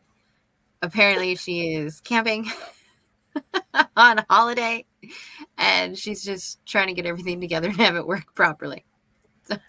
This is so funny. I'm loving this, because I'm laughing. And I said, this morning I got up and I was like, do I tell Laura I've got a scratchy voice and maybe I shouldn't be on the show? And then I thought, no, just do it. People will understand. Then here we are. All we're doing is talk the whole time. You could have no voice and still type your comments and I would read them. I know. We make it work. You handwrite it. You just hold up your paper. There's a disconnect between what my brain is saying and what I could type. That's why it's easier for me to just talk. Half the time I don't even know what I'm saying as it's coming out. So I'm sure a lot of energy workers do that. Yeah, we can do charades. Absolutely. I'm tempted, but I also want to stay on topic. So. Yeah, right. So then, was there any? So tell me, I want to turn this around on you for a minute. So you haven't wrote a book yet, but you wrote a chapter. Yes, I've written 2 chapters. So I was in the original Blue Talks book, number 1. Okay. And that was when I was talking about my accident, how my life has changed, and all of that. The last one, I'm in the Ken Honda / James Redfield book, and in that chapter, I explored the 7 times I almost died. Okay. Yes. So we're going to be co-authors. Yeah, I know. There we are. This is fun. Okay, so nice. Summer is in the background. I am going to bring her up to stage. Summer, can you hear us? Are you good? Just thumbs up. I can't hear you when you're backstage. Awesome. Okay, so our next guest is Summer. Look, we have a guest now. We're going to bring her up to stage. Just so you know, Summer, our first guest couldn't make it, and our second guest was double booked. So Diane and I have just been chatting it up for the last hour and a half. Great. I'm thankful for people to stick around. It's been great. Hopefully. But enough about us. We want to learn about you. Summer, we have been playing with a fun question the last few months, really, on this show. And it's, what would you love other people to use to describe you? So we're looking for 3 words. There we go. 3 words that you would love other people to use to describe you. Oh. And then we get to learn a little bit about you. I would love other people to describe me as. Yeah. Kind. Mm. Creative. Yep. I guess charismatic. There you go. Ooh. I even know how to spell that one. I play Dungeons and Dragons, and charisma is one of the D&D stats. Oh, really? Yeah, I had to learn how to spell that years ago. So why those words? Why not other words? You said kind, creative, and charismatic. Why not? These are hard questions. I know, we'll start off with the hard one. Hard questions early in the morning. Okay, why those and not other words? Well, They came to top of mind. And since we've been talking about spirit, I'm not surprised. Right. So I guess kind is what makes the world go round. Ooh. I think if we're not kind in a very authentic way, not in a way that is people pleasing or that we have to hold ourselves against our true nature or our authentic selves, but kind in a way that allows others to be themselves and draws them out is what will eventually create peace on earth, actually. Aw, I believe. Mm. I love that. And then your next one was creative. So why creative? Creative because you can't create anything if you're not creative. And I don't know how is the background noise in here? Probably bad, hey? It's not so bad. Okay. To create comes from the creator, root creator. And to co-create, you have to be able to be in touch with the resources around you. You can't think statically. To be new, to be exciting, to be inspired, you have to be creative. So I like that. what comes And then to your mind. last one was charismatic. Um, why charismatic? Well, it is in my human design chart. So I have a charisma channel. And I guess because it helps me build community. I love having people around me, and that's important for community is to be able to speak, to be a thought leader, to be a change agent is to have charisma. So Yes. that's why I would say that. And for some reason, I'm coughing.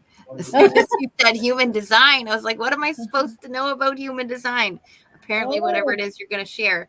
So, sorry. How does kindness, creativity, and being charismatic play a role in the work that you do? Oh, well, I have an alchemical wisdom school of mind body medicine and soul development. And so when we judge, when we criticize, blame, shame, whatever we do, people don't heal very well. And so along with kindness comes compassion to others, but most importantly to oneself. A lot of disease is caused by lack of kindness in the world and to oneself. So that's why I would say that is relevant to my work. Yeah. I like that. Before you came on, Diane and I started the day with some of our card decks that we have, whether it's oracles or tarots. And I'm like, let's just see what the cards come up with because there's always a pattern. There's always synchronicities. And of course, they were talking about self-acceptance and self-compassion and forgiveness. And then you were like, compassion. Yeah. Yeah. I love that. Most amazing. Do you actually do work with human design since you mentioned that? I'm going to move around this way. I don't, but some of my colleagues do. So it's a combination of like the I Ching and astrology and so many different things.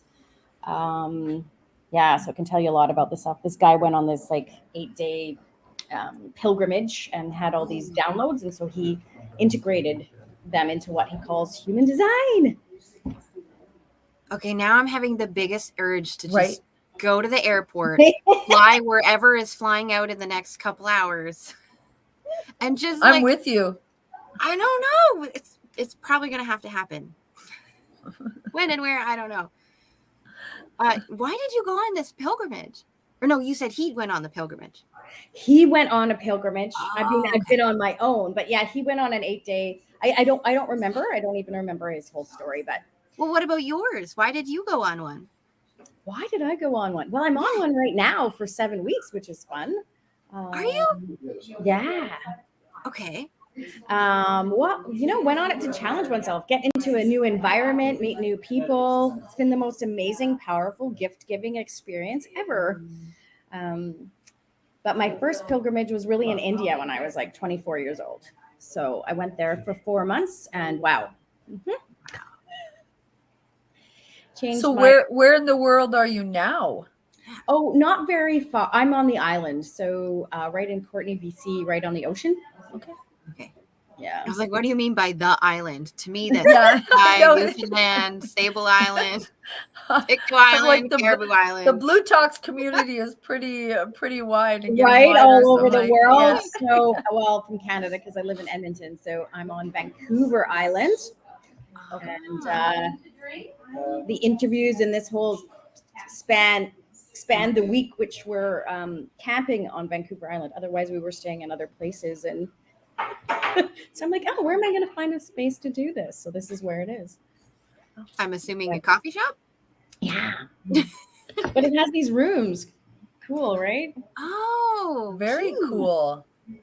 Yeah. So, and it's early in the morning. So, yeah. So, anyways, yeah, I went to India, and it just I grew up very wealthy in this very wealthy land, and then I went to India, and it was like, something's not quite right here. Yeah. It's really Yeah. So, sorry. Go ahead. No, I just said it's really eye opening to see the. I want to call it a dichotomy, but not quite. The difference between where you are and what you're used to. We were talking about perspective earlier, and having this whole new facet of understanding. Yeah. It definitely triggered an awakening in me. You know, I saw kids that legs were broken. Their parents broke their legs to earn more money, and yeah, and where I grew up, you know, there was, well, one of my stories I tell people is we had a very wealthy plastic surgeon neighbor, and when I was 16, he told me he could fix my nose. It's the same nose though, and I was 16, and I thought, like, how superficial is this man? And I really had a lot of disgust and disdain for him, and in that moment, I could really feel all of a sudden his whole demeanor of ego, his whole, oh, well, I'm a plastic surgeon and I'm this big guy, kind of, it shifted, and he had this need for approval from me. And I didn't quite understand it at the time, but the next day he killed himself. So, oh wow, yeah. And can't quite remember what my parents were doing, but they never said anything. And so we never talked about those things. And in my body, I could feel this man's desperation. I couldn't label it. I was only 16, but knew quite young that I, was an empath. And so the whole idea of this richness, yet people were so depraved and starving within themselves, Yep. And I did find out 30 years later that he carried guns in his car. So he was ready at any given time to take his wow. life. Yeah. So, and he got fired from his job from stealing narcotics. So he, presented a very different story. And so for me in my work, it is about uncovering and peeling back the shame in our lives to see the world for what it is and for what we are. And it goes back to compassion, kindness for the whole world, and having an inner richness as well as the outer ones. Yeah. I love that. I've come across a few people lately who have been talking about emotions in business, and I get all excited because I'm like, yay, emotions. That's where I like to hang out too. Yeah. But I love that you brought up shame. Can you give us just a few examples of how shame comes up in the work that you do and what it might look like? Oh gosh. It's everywhere. I mean, anything we don't want someone else to know about us. I could, yeah. Okay, just let me know. I guess I'm talking too loud for the people next door. Oh. Yeah, anything we don't want people to know about us. So I work with people energetically. So whether it's their body, their relationships, because relationships are where we hold the most stress that creates the disease in our body, whether it's at work or with our family members. And, we're subtly shamed with our parents, with our siblings all the time. We get messages, oh, don't be like that. Oh, don't be rude. Go hug your uncle that you don't really want to hug because he feels gross. Yup. Oh yeah, you've had that. Oh yes. Oh, Yes. really? There's a whole story there, not for today. No. So, yeah, the whole shame and blame paradigm also has us communicating in a way with ourselves and with others that is ineffective and inauthentic. So, it's all about authenticity, all about our soul contracts and getting back to that place where we aren't ashamed to be who we are, that we all share common human stories, a common collective human consciousness that we can access and mirror to each other and transform.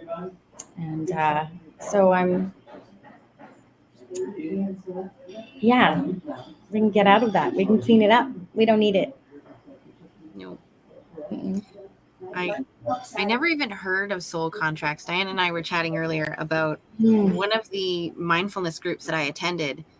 It was beautiful in the fact that it would ask everybody who came to bring their own practices and their own belief systems. And we would just try all of these new things together. I had never heard of a soul contract until somebody in that group had mentioned it and we had talked about it. So then I'm, of course, looking up YouTube stuff about soul contracts and what that means and meditations around it. Can you explain that to us? Well, we all have past lives that affect this one. And for example, I lived in Egypt, and I had a lot of the most prevalent past life that I've had is this one and I've been told over and over again. And until I owned it and actually started speaking about it, that's when my life really started to accelerate. That I had slaves, and so and I was a queen. I was born in the age of Aquarius, so there was a lot of ego involved, and so this life is a little bit different. I need to be a change agent and a leader, but without the ego, it has to be all about community and what's good for the whole rather than just myself. And so, when we're not in alignment with our authentic being, which I believe we all have connection to the divine and our own unique thread in it, when we aren't authentic to that energy, we're not strong in being able to live out our contribution to what I would say that is the divine whole, the universal realm of consciousness that I think we're a part of. So our soul has a contract to learn life lessons with the parents that we chose, with the life that we chose, with the lessons that we chose. And when we're not learning those lessons, when we're not moving into our more authentic, aligned self, we get sick. We get symptoms. We have relationship problems. All of these weird things start showing up. And so then we start listening to our soul and what our actual contract is. And it's not written, unfortunately, in English or any language. It's an energetic one. And so I really teach people how to understand their energetic language, which Jean Acterbird, she wrote the book Shamanism and Modern Medicine. I like the language she uses. It's an a priori language, which just means it exists across all time, and that it's universal. So it really doesn't matter what language you speak. Our body is this conduit of all energy forms, and so different people will experience it differently, but it is about clairvoyance, clairaudience, clairsentience. Not everyone dreams and remembers, but they can. So our body speaks in body sensations, in pain. People have chronic pain. Actually, a lot of messages in there. People will hear voices, have dreams, see visions, or just have a knowing or an inner sense. So I believe this is how our soul speaks to us and tells us what our contract really is. I like those words because when I work with clients, I ask them about their emotional thread between their stories. Because Ah, yes, And I was like, it's not about the thing that you do and the results that you get for people. It's about the pattern between all of your stories. Yeah. And I never thought about it in terms of a soul contract, but that's exactly what it is. We continuously follow the same emotional journey through all of the stories that happen in our life. And it's you helping people through that emotional journey that is your business. Yes. And so then if you choose to do it through design, or you choose to do it through mediumship or human design or soul contracts, you're still always being true and authentic to you because you're speaking to the emotional journey or the emotional thread versus here's the skill that I have to get you the result that you want. Yeah. Nah. My I skills. love that. Thank you. Yeah. Thank you for describing it that way. Yeah. Emotion. I always say it's energy and motion that needs to stay in motion. Yes. Yeah. Yes. And until you judge it, until you put it into a story, it becomes static and repetitive. Yeah. Yeah. I always tell people you can't think your way out of something you felt your way into. You can't do it. It's always bothered me that I had to keep going back to that old story over and over of the first time that this emotional thread really impacted me. And I'm like, why do I have to keep going back to that? Haven't I healed that? Isn't it just showing up differently as life progresses? Doesn't that story evolve? I was like, that's where I want to have conversations. But I love that it really does tie into this spiritual journey as well. It's like there's so much behind it all. Yeah, well, that's the beauty of it, because energetically, if it's still in your body now, it's because it was in the past. But if you heal it now and you explore what's energetically happening now, it heals the past, because energetically it's all one thing. Yes. So when they say time travel, I'm like, that's how you time travel. That's how you time travel. Yes. I'm going to tell my husband, I've already built a time traveling machine. We have. It's self-healing. So then, Summer, how does one even know that they have soul contracts, let alone try to work their way through them? I think it just starts with being present to what is. Most people aren't comfortable doing that. We avoid, repress, deny, shame, blame, and do all these very interesting things as human beings that we've been taught to do. And shows up in so many different ways. So it's about getting people comfortable with what is. When they're comfortable with what is and know the universal laws that allow them to explore it, they begin to trust that there's something more beyond the physical, more beyond the surface, more beyond the roles or the beliefs, the thoughts that they had in this life. And they just start to hear it. And I believe we're in a very big state of what I call quickening, where people are dropping in faster. They can be 14, 17, 73. And as long as one person holds a clear conduit, exits our cultural belief systems and just holds space, there's a resonance, and they drop in and they can experience so many things. I do intuitive self-healing circles, and it's so amazing to see what happens in a group, because you create a group nervous system. And when people are really willing to drop in, there's, again, like you said, all these mirrors, right? You pull the cards, there's all these patterns that show up. Yeah. And it's just the most, people are like, oh, it's magical synchronicities. And I'm like, magic and miracles. We think of them as these way far out things, but they're everyday things. And it's just as easy as birth. Sometimes it can be challenging. It can be painful, but it's a natural thing that happens in our world and in our lives. So people can come in with back pain and they leave without it, because they've moved the energy just by being present. They're no longer ashamed of whatever comes up. We had a lady, for example, she had back pain, and immediately, I call it following the energy trail. She was like, well, my roommate bothers me. He does ABC and blah, blah, blah. And as we went through playing, because the universe is playful, she realized her own perceptions about it and left without back pain. And she couldn't possibly, well, how is this related to that? But it's all mirrors. So there was mirrors to that, to, her mom or whatever it was before. And there's usually mirrors to past lives, of course, as well, because we carry the energy with us. So, yeah. I think that's why I like using the word multifaceted. What? Oh, I didn't know if that answered your question. Oh, I rant. I don't even remember. Oh, yes. Okay. I was like, I don't remember my question. Did it look like you had a question, Diane? I just didn't want to interrupt. I was just gonna say we're both sitting here kind of listening to you because it brings up so many, when you're talking, it brings up so many different concepts that I'm just like exploring in my own mind, all the different things that you've said. And I love how you talked about soul contract. I've always been that person that was sort of pushed against the idea of a soul contract because I always felt like we have free will. We come in with an intention, but we know that we have free will, so we're going to be changing it all the time.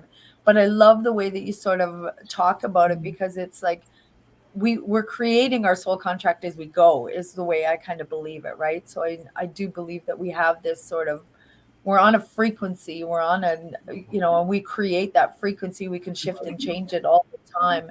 And I love how you talk about living in the now, right? As opposed to dragging all that stuff with us. It's part of who we are. Mm-hmm. It's created who we are. It's part of the frequency that we've become. It's part of our story. But it, no longer do we need to drag it with us. We can sort of live in the now, looking forward, rather than, pull it forward with us. So I love how you speak to that, and it's important. It's not so much that we have this definitive contract in line that we don't have free will and it's going to take us there. It's more of, we're creating it all the time. We're in that frequency from all of the past that we were and all that we've created so far. And we're moving forward on this line, creating and shifting and changing as we go. But it's always out ahead of us because the universe knows, and it's always ahead of us, right? Our thoughts are always ahead of us. So there is that guidance going forward. I love it. Yeah. Yeah. Okay. Yeah. Interesting. Yeah. I think contract's a misnomer because contract is kind of this, we think of it as a lawyer's thing where it's written. It's more of an energetic thing. It's like, am I in this moment feeling in alignment with the way the universe is, and also in alignment with how everyone else shows up? So everyone around us, like they say, we're one. We really are one.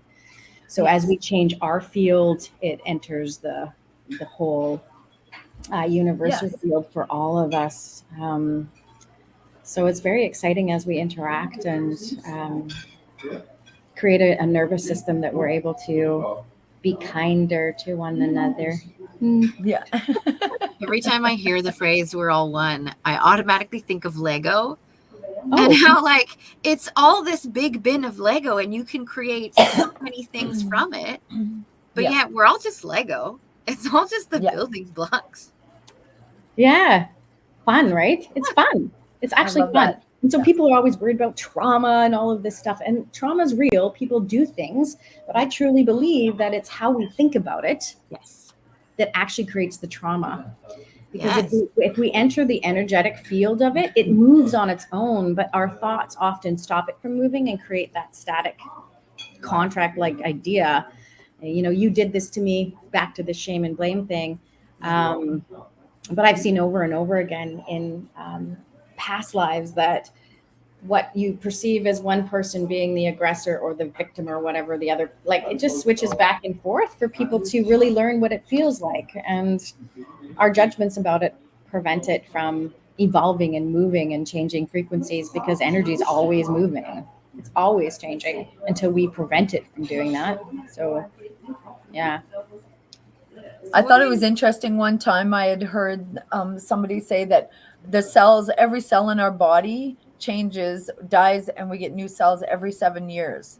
So when you consider that, the only thing that we're bringing forward is the energy of our past lives. So in retrospect, by the time you're 21, you've already had 2 past lives, because every cell in your body has changed twice. So there's not, when that trauma happened as a 3-year-old, by the time you're 20, there's not a cell that has been touched physically at that point at 3 years old that you still carry with you as a 20-year-old. And when you think about that, the only thing that you bring forward is the memory we bring that, we choose to bring that with us, right? Our cells have all changed physically, but it's the memory and the emotion and the trauma that we bring forward on our own. So that gives us control, you know, and realizing that we can drop that off. So you can have a past life as a 3-year-old or a past life in another lifetime. Right? Oh, absolutely. So when you start looking at that, so yeah, I look, you know, like I say, I'm in my 50s. So it's like, how many past lives have I had in this physical lifetime? How many times have my cells changed, and what are the stories that I'm bringing forward and dragging with me to the now, right? And that gives you so much hope that your future can be whatever you choose to make it. Absolutely. Change the story, change the frequency, change the feeling. Yeah. And the cells change. Yeah. The being changes. Tiny cells is every week. That? I said tiny cells change every week, but then like liver cells change every 6 weeks. It's like, depending on what kind of cell it is, it could be much faster than 7 years. Yeah, you have a new eyeball every 7 days. Yeah. Amazing. Right? I know. So when you think about that, think about people that, you know, were abused, like sexually abused as a child or something. And, you know, to tell them and say, your body as it exists now was never touched by that person. Right? It was never touched. You are free and clear of that imprint, except for what you bring forward in your mind. There's not a cell that exists within you right now that was physically touched by that person. So isn't that a freeing thought, to think that you are new, that they are not part of you except for what you remember and what you bring forward. And I think that gives you so much more control, right? And we have to start thinking in those terms of everything that happens in our lives. And that's, you know, illness, all the things we can change and create. And the miracles, like you were talking to, Summer, where you say miracles happen every day. It does, because every cell that passes creates the opportunity for a new, fresh start, right? Yeah, it does. I was sexually abused. Lots of us were when I was 3. Part of it, and when I call my work, I'm always saying we're getting out of the fight, force, or fix paradigm. And so it's not so much that I don't want this gentleman. He was a family friend, part of my being, because if we're all one, then those kinds of behaviors are kind of part of us. And we're kind of like, oh, gross. And I didn't remember till I was 24 years old, but I had a fear of bathtubs. I never wanted to go in one to save my life. And I didn't really know why I thought they were gross until I did remember that he babysat us and gave us baths, and that was nice. But it is true that once you heal the distortion, the delusion, the discordance of why that behavior is within your own being, not only do I not feel it in my own body, and I love baths, and it's my sacred space, and I love to be in there with candles and heal. I don't feel that way towards him, although he's no longer alive, but I wouldn't feel triggered or activated by him either. I would, again, have that kindness and compassion to him. So you've truly healed. Yeah, I did. There's so many things. That's why you have so much forgiveness and compassion for him, because you have done the work, right? And I think it's possible for us all to do. I don't know. Do you guys have you ever heard of Marshall Rosenberg? No. I so encourage you guys to look him up. The more I learn about him, he was a PhD in psychology for 21 years, and he decided. Oh, yes, I have. Have you? I just didn't know his name. Oh, okay. Okay. I remember the giraffes. Oh yeah, the jackal and the giraffes, exactly. So I use some of that in my work. I have a conscious communication class, but he said one day, you know what? I'm done being paid to judge people, to diagnose people, and he says, labeling, diagnosing, judging is just a tragic, suicidal expression of what's alive in us. And he will go so far as we're bringing, sexual offenders, molesters, murderers, and he allows people to look at themselves energetically rather than what I would call our cultural contracts, which is that static, okay, here's your label, you've been stamped with it, and pulls them into the realm where they can, because energy is often so woo woo to people. It's like, well, how do you connect all that stuff? But Marshall has a list of feelings and needs, which describe the life serving energy that motivates and sustains us. And I just thought it was so brilliant of him to take a universal thing and have words for people to connect their energetic realm to their relational living experience. So I just thought I'd bring him up because he takes the shame and blame out of it with his work. He calls it nonviolent communication.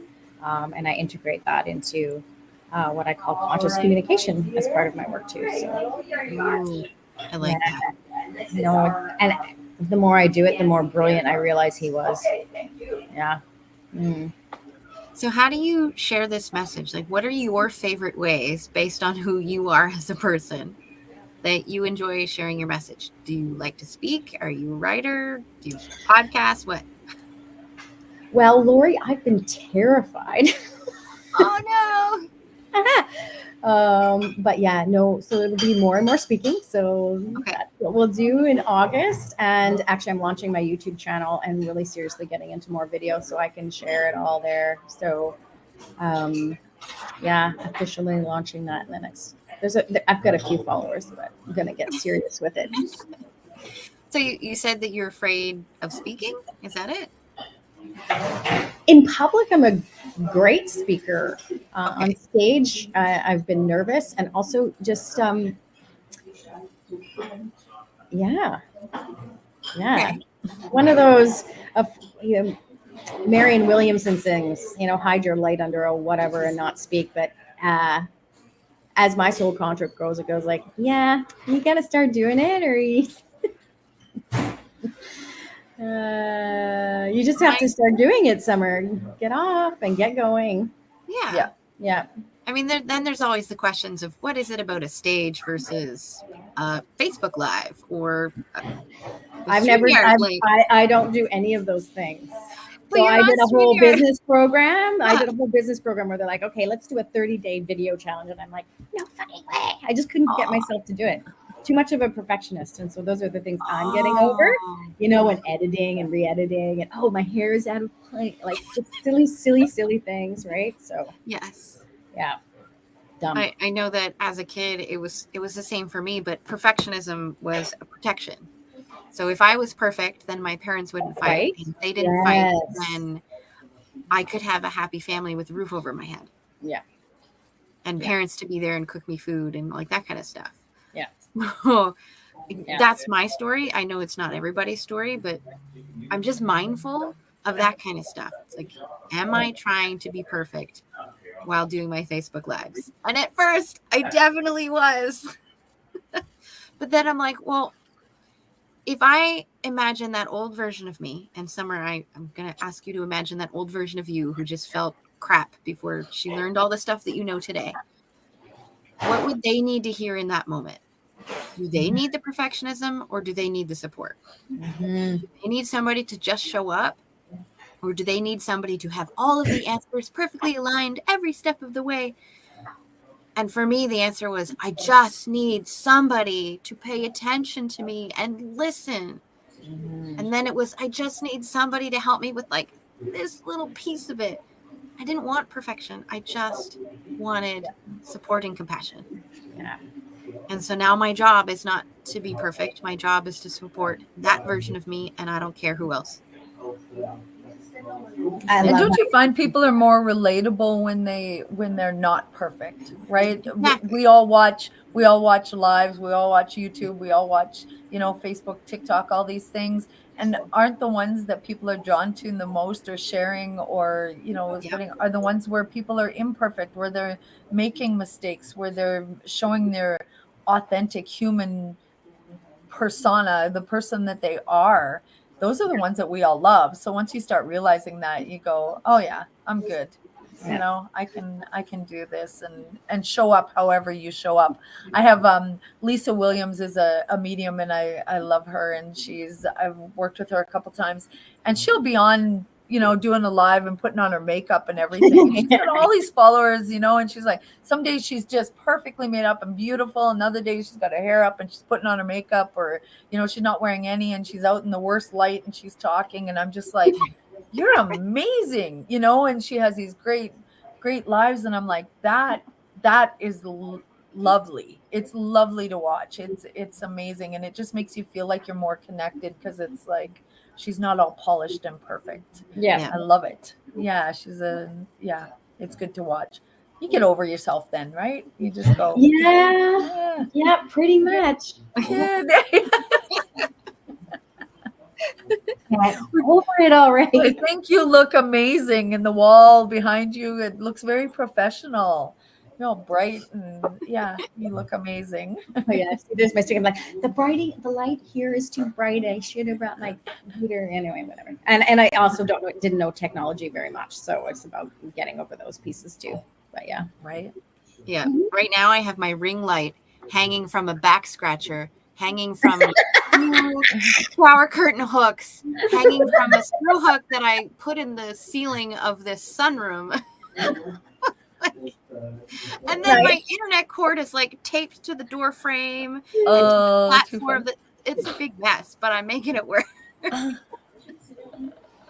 Right? Things we do to just show up. Yeah, I don't know why I'm video, because with my clients, like I share everything, what I'm going through real time, because that's how we heal. We heal together. We're not these separate entities. Yeah. That's pretty much. I couldn't have. You know, I have a background in psychology and stuff. I could never do it. I'm like, I can't sign their code of ethics. It doesn't agree with me. I can't do it. I can't tell you how many psychologists and psychiatrists that I know that stopped practicing because of things that they're not allowed to say or do in the office. I know. And now they're coaches teaching what they know to be right in their world with their clients to get better results. Yeah. And I know you know Roz, she's one of them. Yeah, exactly. Right. Yeah, I know Roz well. Yeah. Even one of my psychologists had said, you know, do not book another meeting with me. Go to the free open mindfulness group in the building that you work at. Then, like, after a couple sessions, then you can come back to me and we'll just talk about your experience. He's like, but don't book another one. Okay. I was like, so you don't want me to pay you money? Yeah, most psychologists are finding other things to put into their repertoire. Just like Marshall Rosenberg, they're done being paid to judge people. They're just done. Yeah. But let's talk about you a bit more, Summer. So what would be crazy cool to happen for you in the next 12 months? In the next 12 months? Yeah. It would be to have like 5,000 followers on my YouTube channel and just be speaking about everything that I know confidently and helping.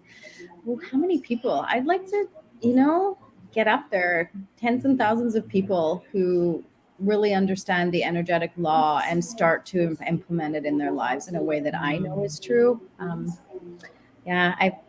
I've hidden, and it's time not to hide anymore. Yeah. Okay, I need to grab a link. So Diane, you can take over for a minute. No problem. I love speaking with Summer. No, that's awesome. And I think that just putting yourself out there and saying, this is what I'm doing, like, just do it. Just do it. You want it for the next year. It'll spread. And the people that are meant to hear you will hear you. Some people will.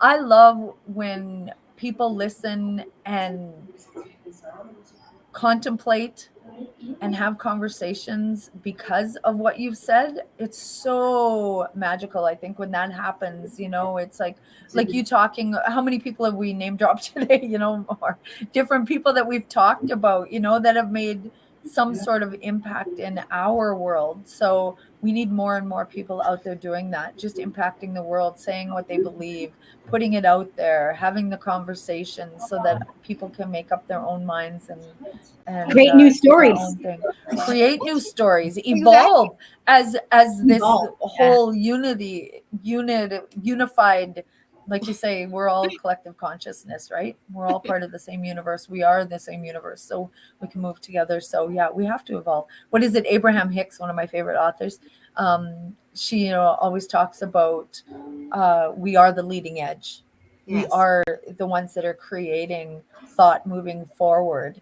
And I Yeah. love that. I love that. And it resonates so strongly with me. And it sounds like it does with you too, where we just need to have these conversations and create more in the world, whatever it is, through our Yeah. thoughts and our discussions. We are exceptionally powerful. They've Oh. tricked us. We are so powerful. And I just have to add, by the end of this, it's not through positive affirmations or positive thinking that we're powerful. I was going to ask, like, if you had something that you needed people to take away from this conversation today, what would that be? Look for people who know how to get you out of your thinking mind. I always say to people, my only job is to keep you out of your thinking mind. So to get out of the time, space, reality, out of your thinking mind into the pure energetic experience of your life. And once you're there, it moves and it shifts and it changes spontaneously. And result is magic and miracles, which are going to be more and more common, and people aren't going to think it's so woo-woo anymore. Yay! Yeah. So then how do we find you, and what is your favorite place to communicate? Well, it's going to be YouTube. So I have an intuitive self-healing channel on YouTube. That's where I like to be found. Or you can follow me on Facebook too. And what do we look up on YouTube and Facebook? You know what? Gandhi said, my life is my message. And so there's business pages and all these things. I really post mostly on my personal page. So I share all of it in one place kind of thing. And So under your name then? Yeah. Summer, Okay. Bozohara. Yeah. Okay. Awesome. Thank you so much for joining us, guys. Summer. You were so such good. a delight. Thank you. And then there's no apologies to the people next to you. Well, yeah. Yeah, they've been pretty loud too, I think. So that goes both ways. I don't know. That's fine. Yeah, right? Thank you. Okay, we will catch you later. Diane, Laura. Yeah. Bye, Summer. Bye. Thanks so much. Okay, Hollis, you were in the background. Just give me a thumbs up if you are ready. Awesome. Okay, so our next guest is Hollis Citron. Yay! Express Yourself Publishing. We met at the last Experts Boot Camp, and were we in a breakout group when we first met? I think it was a breakout. I think so. Yeah, we were. Really like this person. Say it again. I'm sorry. I said I think it was a breakout group where we first met, because I think there was a couple more. But then when I started having a conversation with you, I'm like, you are my kind of people. Then we had a one-on-one, and then my life went berserk. Moving 4 times it will be before in 4 months. It's a lot. I have committed to not really working except for the Blue Talks Amplify Your Message event until September, because I just can't. It holds so much space. And Diane, it's nice to meet you. It's nice to meet you. I hope that you got into this space well, Laura. I hope it all worked out. This is space number 2, and then I have to move at the end of this month, and then I need to move again at the beginning of October. It's a lot, but that's fine. It's because of all of this new stuff trying to rush in, and we're like, we're not quite ready. But it's good things happening. Good. I'll have a real office, like with an actual desk. Wow. I know, right? Congratulations. So exciting. So Hollis, good to have you here. We have been playing with one of my favorite questions, which I started a few months ago. And here it is. If you could have 3 words that you would love other people to use to describe you, what might those 3 words be? Oh. Yeah. Compassionate, listener, doer. Ooh. Love it. Love it. And And of course, the you started follow-up with question. compassion. Yeah. Oh, you don't know. We started the day off with pulling some oracle cards and some gratitude cards, and both of them were talking about self-awareness, self-compassion, self-forgiveness. And it has been a running theme throughout today. So I love it. Isn't it amazing? I just led my group. So for my authors, so I lead a monthly group called Connections and Collaborations, and I establish a theme and I pull cards too. So, Nice. which it's taken so much pressure off of having to plan things. Yeah. I just have the basic theme, pull the cards, and then the cards guide. Yep. And it's so freeing. It's like, I already know the intention is to talk about your message, to talk about you, and to talk about why you have chosen to share your message the way that you do. Other than that, we just have fun about where the conversation takes us. So Love it. it's really fun. So you said the words compassionate, listener, and doer. Wow. Why are those words important to you? Because I think compassion is important and it's authentic. It's authentic compassion, I think. Not just to be like, oh, yeah, I feel for you. But sometimes for me, it really is creating that boundary because I care too much at times. And it's the whole empathic aspect of it really kind of affecting me. So of understanding that boundary. But I think compassion is it's a connector.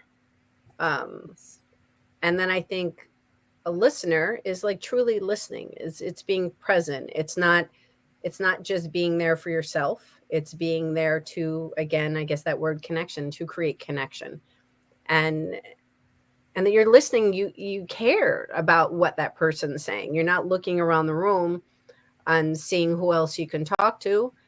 Or sometimes, I will admit, in my head, I'm thinking, well, what am I going to say next? If I'm anxious about something, like that can happen. I don't like being in that space because I'm not listening then I'm not present. And then I feel bad because I'm just going, and then I say something stupid, which they didn't. You're saying something and they're like, I wasn't saying anything about that. I'm like, damn, I was ahead of myself. So it doesn't feel good.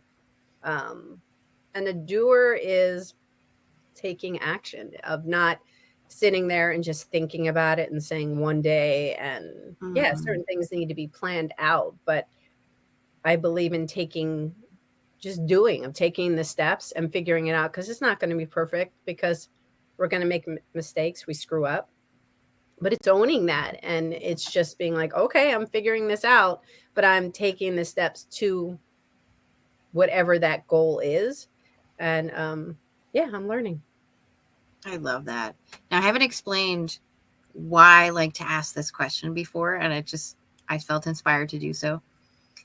Asking what kind of words we like other people to use to describe us is that thought of legacy, that thought of, branding, what people talk about when we're not around. It's how we want to be seen and how we want to show up, and have people recognize that. I love it. It's that recognition, right? It's like, I am accepted by being this version of me that other people like. And so if I can inspire people to use those words when they talk about me, then I will feel like I'm finally successful. But then every time I ask you, like if I asked you every single day, Hollis, these words might change. Yeah. But it still helps that awareness that we've been talking about so far all this week about how we want to show up in business and in life. So then how do these words, compassionate, listener, and doer, help you be so badass in your business? What does that look like for you? Well, I guess, and I appreciate that explanation, so thank you. I think just to give a little bit about who I am, just backtracking just a little bit. So in being an entrepreneur, solopreneur now, where I have my businesses, I am creative, and my publishing house, Express Yourself Publishing, I have been an art teacher for 30 plus years. So I went to art school. I did all of that kind of stuff, but I never saw that as just this limiting space of, well, I am an artist and I teach art. And it was very much, I'd always been, ever since I was teaching, since I was 19 years old, was like, you are a creative person. You don't have to know how to draw or paint to be a creative person. Yes. Everybody is. I didn't understand my message completely, fully, to see how it is expanded up until this point. It's like a different platform. But I think within every space that I have been in, it's about being compassionate. You don't know people's stories. And when you're in teaching art is a very vulnerable space where people often see themselves as either being able to or not able to. Yeah. When they're younger, they're more open, but it's actually started to set in a lot younger where there's more resistance of thinking, again, you have to draw, that you have to, getting dirty, all of these components of making mistakes. So I think it's holding compassion is part of what I do, of being compassionate, to find out where people are in their journey, in their story. Not saying I've done it perfectly all the time, but just being able to be like, okay, how can we meet in the middle for the people that didn't want to be in the art room? Okay. They're like, Miss Citron, no disrespect, but I really don't want to be here. I'm like, I get it, but are we going to argue about this every day? Like, you need to be in here for the credit. So let's meet in the middle. So what do you enjoy? Do you like sports? Do you like music? Do you like sneakers? Do you like clothes? Do you like, what is that? So then I can, because creativity goes beyond just, like I said, the drawing and painting. So if you like sports, then what if you created your own team?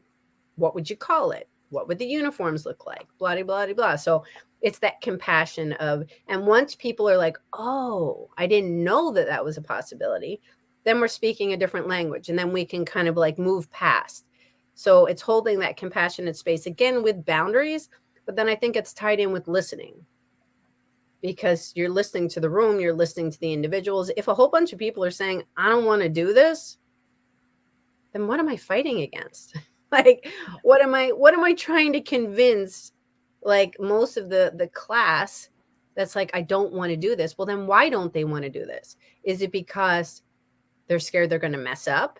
Is it because it really has no interest in them and I need to pivot and scrap it and just say, okay, well, what do you want to do? And kind of, again, being compassionate in meeting. So listening, and then the doer is just like, all tied in with that. It's just kind of like not just sitting on the sideline and just watching. It's actually being a real participant. So when I left the classroom and as I started my companies, it's just, I've realized in things that, and we were just talking about this in my last group, like things that, what brings you joy? And being a solopreneur, not everything brings you joy because you wear all the hats. So it's like, okay, maybe that doesn't bring me joy, but what's my strength? And how could I maybe bring it to that thing that doesn't bring me so much joy? Because I still need to do it, because I need to do my taxes and I need to do like all this stuff.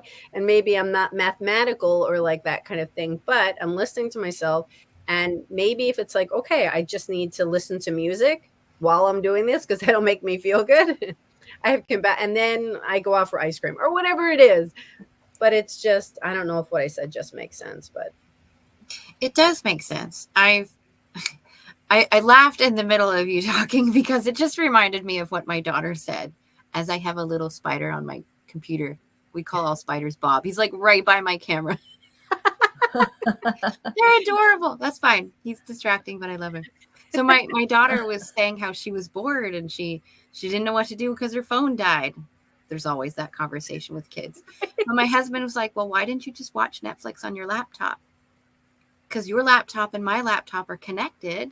So everything I search, you have. Everything I sign into, you have. And she's like, I never thought about that. Which made me laugh because how many times does that pop up in her life? I never thought about that. I never thought about that. Why didn't I think about it? And then I'm also laughing because I had mentioned before, especially yesterday, I'm not an email person. My favorite way of communicating is certainly not email. I forget about it constantly. So I'm like, you want me to send you something? And usually it's a big file. I'm like, how am I supposed to do it? Do I like sign into YouTube and create a video for it and send them a link? Oh yeah, email. Oh yeah. You know, that thing that's been around forever. Yeah. But it also reminds me of in business where I started an event called the Entrepreneur Summit. A friend of mine, Michael, helps me with it. The whole point is to get people to learn about business topics through their other interests, just like you were talking about in your art class. It's not so much about the business topics as it is about branching the gap for topics that you don't necessarily want to learn about or have an interest in. Like for a lot of people, oh my God, SEO is boring. Well, why don't you learn about SEO while somebody's talking about the Force and Star Wars and like the Jedi versus the Sith? How much more fun would that be? Yeah. Now you're interested. So I completely understand, Hollis, that whole meet in the middle. How do you help I people love with publishing? Wait, Diane, what did you want to say? Sorry, I was just going to say, I loved your, when you were talking about how you take kids in your art class and help them find creativity in where they are, rather than let's paint a picture or let's, draw this or what have you.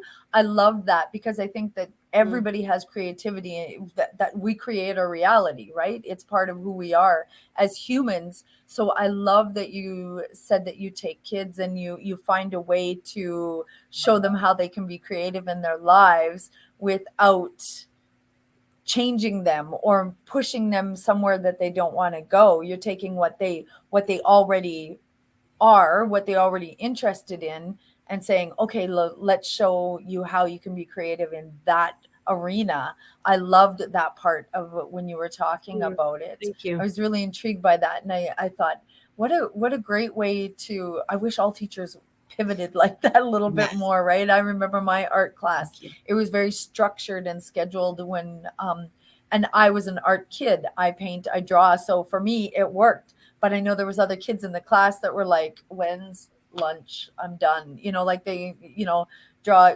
I had one friend that said, I can't draw a straight line with a ruler. And that was her thing all the time. And I just laughed, and I'm like, okay, so draw a crooked line. It's like, Right? it's fabulous. Find a way to make it, but keep it in that, and say, you can do this, but you can, are you moving the spider? I keep expecting the spider to go running across the screen. He's It's like so tiny. I'm gonna shut my camera. I don't know how many times I'm like, this thing's gonna go running across, and it'll be like, she's just there gonna he see is. like, bam. So good.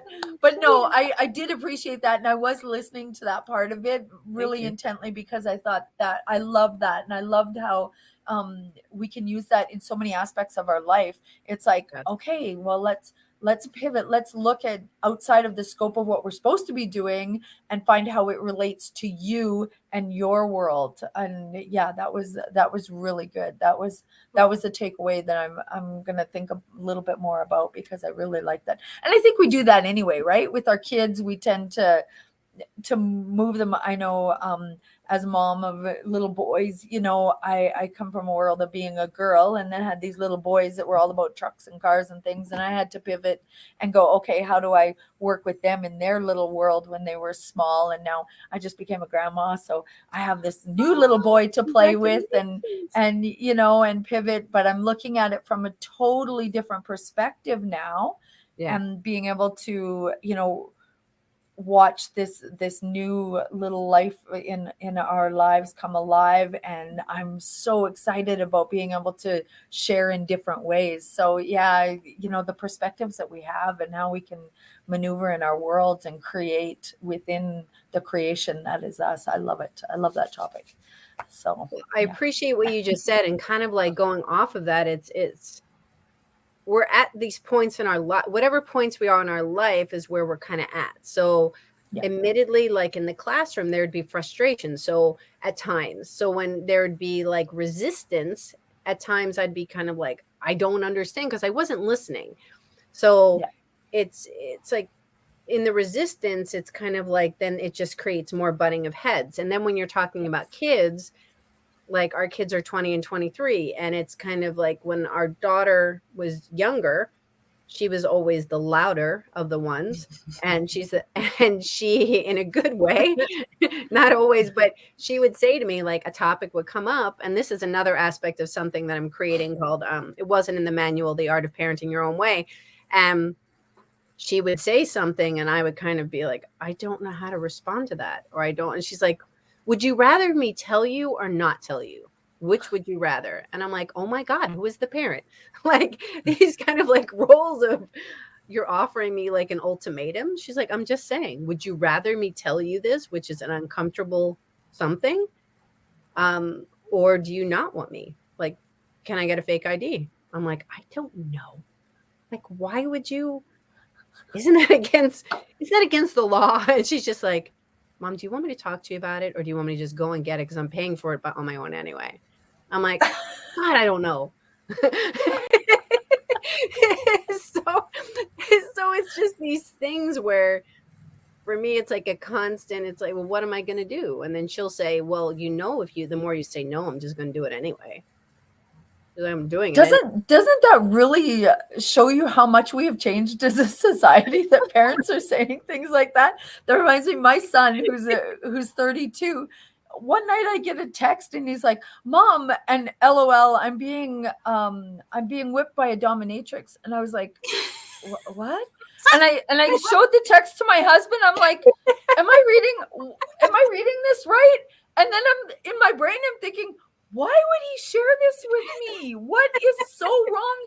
Disconnected. What is wrong with us? We're terrible people.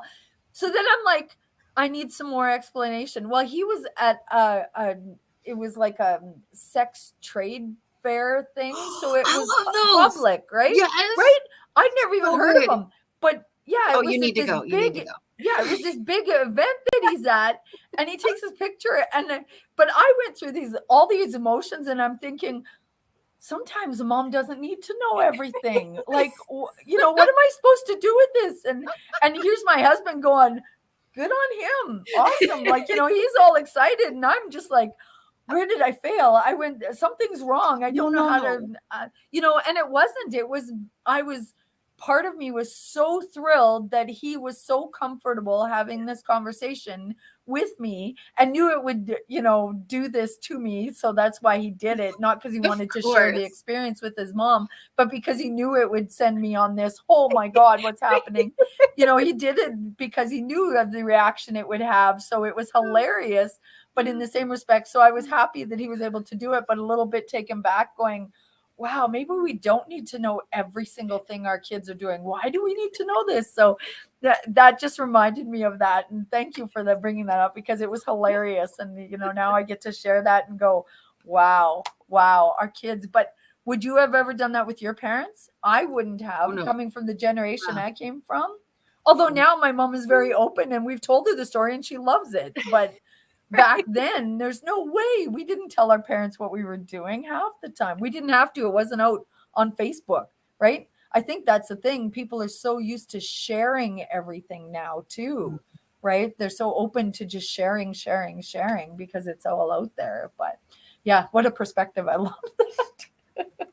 But what also grabs me about that too is you didn't hear the full story. It's kind of like, you didn't hear the full story of it. So you took from it what he gave to you. And then this parental thing, it's like we blame ourselves. Like, how did I screw up? Like, what did I do? What did I do? Like, was it miscommunication? Did I not do this well enough? Like, it's like we make it about ourselves. And then, of course, my son at one point said to me, he was spouting something and he was like 16. And I just said, who are you? Like, where did you come from? Like, we made you. Like, who raised you? And he just kind of paused and he said, did you ever think it has absolutely nothing to do with you? I said, no. It has everything to do with me. And I'm the mom. And then he said, didn't you raise us to be like our own people? I'm like, damn you. For listening. Yeah. You logic. Like, yeah. But yeah. Aw. No, I love that. Did I catch earlier that you wrote a parenting book? Well, that's actually going to be coming up. But another space that I created that I kind of had to step back from because there's just so much going on right now. Yes. But next year, I'm going to be launching it more fully, but I'm going to start it with this next, I guess I'm kind of saying it here a little bit, is my next multi-author is, it wasn't in the manual, The Art of Parenting Your Own Way. Oh, that's so good. Yeah, good. Because it's very, there are parenting books, Yes. but nobody tells you that you drop your kids. There's shame around that. And it's not intentional. It's not the intentional drop. It's the when I dropped my son when he was 2 weeks old because he rolled off of me and he fell onto a low couch onto the wooden floor. And I called up the pediatrician and he was the first. So I was sobbing and I'm hysterical. And thank God this pediatrician was amazing. He calmed me down. He's like, look for this, this, this. He's like, Hollis, if you want to bring him in, you can. We lived in Manhattan at the time. So I'm thinking I had to schlep into here. He's like, but I'm sure he's okay. And then he said, there's an old saying, if you can't drop them, you can't raise them. He's like, Hollis, everybody drops their kids. I'm like, they do? He's like, they do. It doesn't make you a bad parent. I gave mine her first black eye when she was like 3 months old. So unintentionally, of course, my husband had her in his arms and he's like flying her around like an airplane. And they were getting close to, like, you know how they have the cat house with the little thing and there's a platform for the cat to sit. We had a bag of cans on top of that. And I just didn't want him to run her into it by accident. So I went to move the bag and turned at the same time as he turned and came back around. So it like smashed her in the face. I felt like the worst parent ever because immediate black swollen eye. And I'm just like, oh my God. I think I cried for 2 days straight. I didn't want to touch her. I refused. I don't want to hurt you. So I'm glad you're writing that parenting book. These things happen. So when did you start writing? So to be clear on this, so with the publishing house, when I say multi-author, it's other people kind of contributing into their spaces. But when did I start writing? I just really kind of started writing initially, like maybe 3 years ago. Oh, nice. Here's this label of, I never considered myself a writer. Yes. And this is kind of where in starting I Am Creative, it's banishing this idea of I am not creative. It would be the biggest pet peeve I'd have when people would come bring their kids down to the art room and the kids were lined up and the teacher would say, Miss Citron, you need to see the artist of the room, what they drew. And I was just like, oh God, don't do that. Like, I want to see what they created, but here you are establishing this third grader as the expert in the room. And other people are going to take on that label of, oh, well, they do that. And mine isn't as good, or mine's different, or mine's. So it's these labels that we create.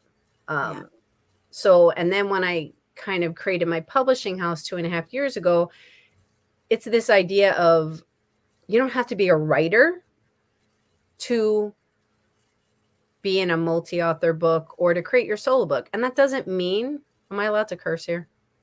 Yeah. Depends. Are you using the F word? No, the S word. Oh, then yeah, go ahead. I've used it a few times. It doesn't mean create a bunch of shitty books. It means that everybody has a story within them, and however the means are to get that story out, either through guiding you through the process and coaching you through the process, or ghostwriting, or whatever it is that everybody has a story. And it's acknowledging that, because I feel like when people acknowledge that they have a story, then there's more empowerment, there's more connection, there's more voice, there's more everything. So I guess the answer. So about 3 years ago, I kind of started writing Brains Magazine. I was like, you know what, this will be good. It'll get me out of my way. It'll give me an opportunity. It'll give me some structure and some framework to say something once a month. So that's kind of when I started to dive into explore that area of myself. Nice. Oh, I was like, why do I know the word brains? That's why. Okay, never mind. I had to look it up. It's like, I got my internet here. It's all great. It's reminding me about who Marshall Rosenberg is and like all these things. Names are not my forte. But as soon as I see the image, as I was telling Diane earlier, I'm a visual person. Yes. And I'm like, yes. And it makes the connection. My husband's like that. He calls everybody Steve. Yeah. That's why I call the spiders Bob. And if there are two Bobs, then one is Bob, one is Steve. And if there's a third Bob, then the third one is Kevin. But they're all references to movies. So wait, Planet Bob, yeah, Steve the monkey, and Kevin the bird from Up. that was such a sad movie. It was good. I know, but Kevin was awesome. I don't remember Kevin. Kevin was the like crazy colorful bird. I guess I have to go back and watch it, but then I have to be ready to cry, and I don't know if I want to. I know, Pixar movies make me cry all the time. Inside Out is one of my favorite movies. Just because there's so many subtleties there. It's so good. I love it. Okay. Yeah. Back to you, Hollis. We want to know. We want to know more about the ways that you share your message, but I also want to know, before we get to that, what is your message? Do you have something that you say over and over that you just need people to remember about the work that you do? Creativity goes beyond a pencil and a paintbrush. Ooh. So then what are your favorite ways to share that message? I do it through my podcast. I do it through actually kits that I create and teach online. I do it through my publishing house. And in my publishing house, I get to, that's kind of like my jam, because it's like, as I keep referring to the meeting I just had, because it literally ended like 10 minutes before we got on this call, is people that I have in my multi-authors or solo books is I have monthly meetings where it's all about connection and collaboration. So that's really a passion of mine, is this whole work. You're not doing it alone. Connection to self, connection to others. And that's just really important to me. So I feel like that creativity goes beyond a pencil and a paintbrush. It's like in every way that I just mentioned, it's a matter of, most importantly, tapping into yourself and understanding what your strengths are. So if you're in business, if you're in science, if you're in sales, understand that's a creativity. Like, to me, creativity is life. Another thing, as I constantly say, is creativity is life. Like, it's every component. It's taking something that did not exist and now it exists. So how you dress yourself, whether you put makeup on or not, how you accessorize, what you, the conversations that you have. It's somebody once on one of my podcasts said, which I never made this correlation, that if you are a visual artist, the medium that you use tend to be kind of the way that you show up in lots of ways. It's vocabulary that you incorporate into your life that I just didn't realize. So I'm a three-dimensional. I work with clay. Now I work with lots of different mediums, but when I went to school, I worked with clay, and I understand three-dimension.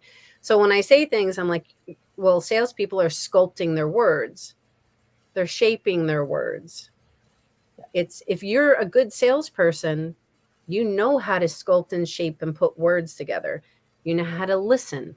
You know how to read a person's body language. You know when they're, if you're paying attention, you're seeing that they're looking off and they're not really engaging with you. You're seeing if their body is open or if it's closed off.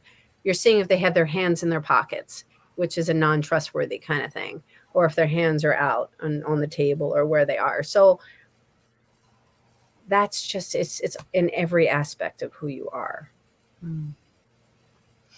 There was a Canadian historical commercial where it was talking about radio frequencies, and in it, there's a saying that says, the medium is the message.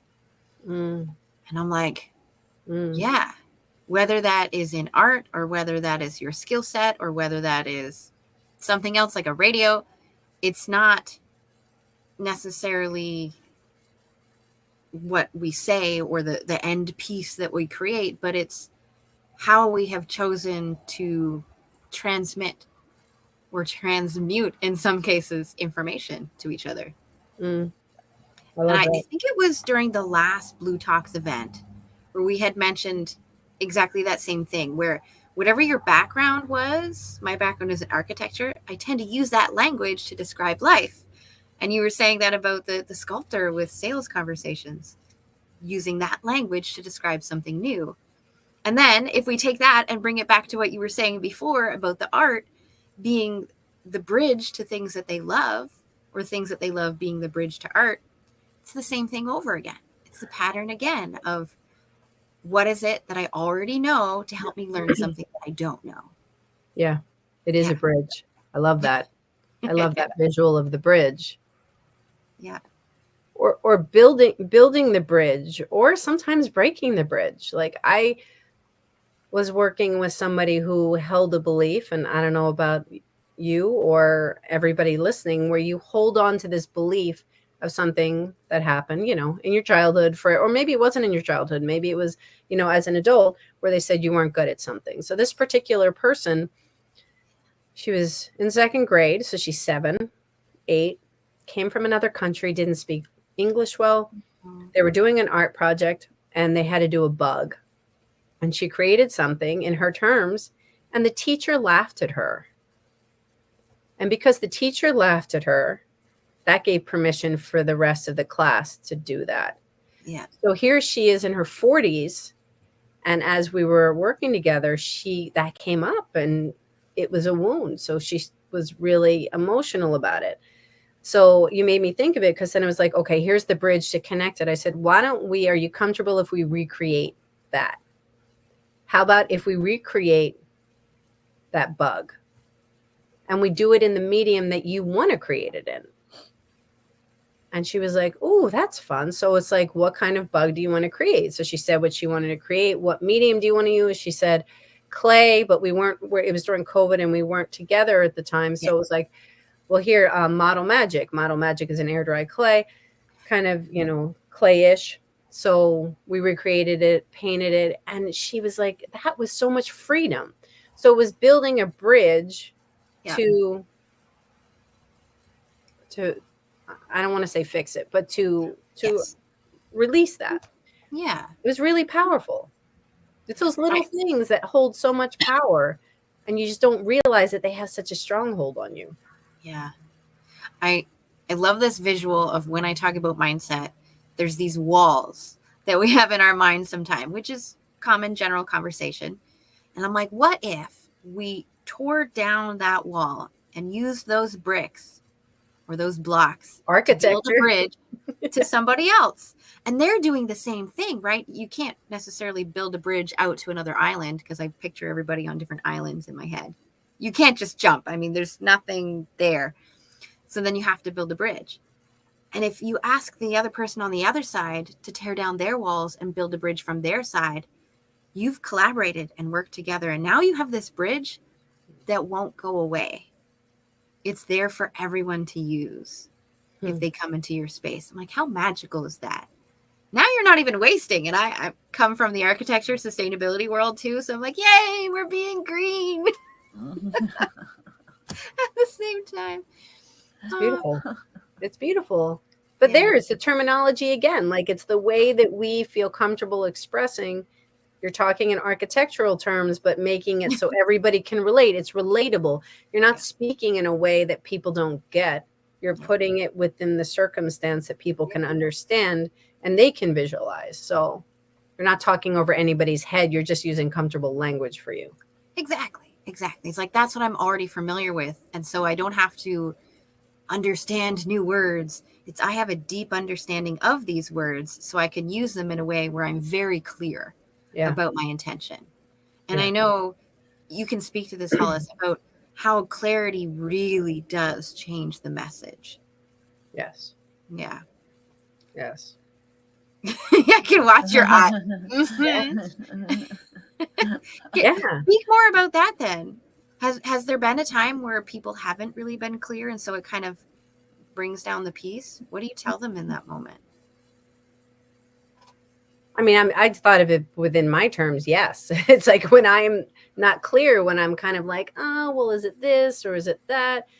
When I'm being, or is that the right thing? Or does that make sense? It just doesn't feel good. Like, none of that feels good. But then when the clarity kicks in, it's just like, bam. And then when I'm like referring to the publishing space, like, let's say I'm in a multi-author, I'm helping somebody with their chapter. So then it's like for this last one that's going to launch in September, I was working with some people, and there was a little bit of like it wasn't clear apparently, because I saw in my messaging, because everybody seemed to be having a little, they didn't take when I said to establish the title in a certain way, people weren't getting it. I thought I was being clear, but apparently I wasn't being clear, because if a bunch of people aren't doing it, then it's like, Hollis, you weren't being clear. So then when I met with them one-on-one, and I said, what is your shout it from the rooftops? Like, what is that thing that you're climbed up the proverbial mountain? You have your megaphone. And what is that one thing? We're not going on with a whole sentence, and we're not going on with this kind of abstracted thing. It's like, when you climb the mountain, what are you going to say? And mine is like, creativity is life. Yep. And then the tagline underneath is, creativity goes beyond drawing and painting. And then I go into my chapter. So, but once that clarity happened, people were like, oh. Yeah. Like now, and then even like when I went into their chapter of what they wrote, and I saw something, this common thread that they had, then it was like, oh, well, here you talked about the magic in living your life. So then maybe the title could be, Living Life Can Be Magical. And then maybe the tagline is, if you really follow your dreams, or if you listen to your intuition, or something like that. So it's just that when within that context, when that light bulb goes on, then you see it, and then you see it in people's eyes, and then you see it in their body language. You see that they're not like tightened up, or that they're like, oh. Yep. The flow. We were talking about that earlier this morning, Laura, about how things become easy when the flow is there, when you get into that, knowing, and when, especially when you're making decisions. I find one of my favorite things to say is, make up your mind and talk yourself into it. It's kind of like that. Make a decision and then just go with it, jump in both feet, and don't look back at the decision you didn't make, because that stops the flow. Make your decision and then just go with it, and get into that flow, and it will go easier. It will, happen more authentically, and just with ease, and so much more.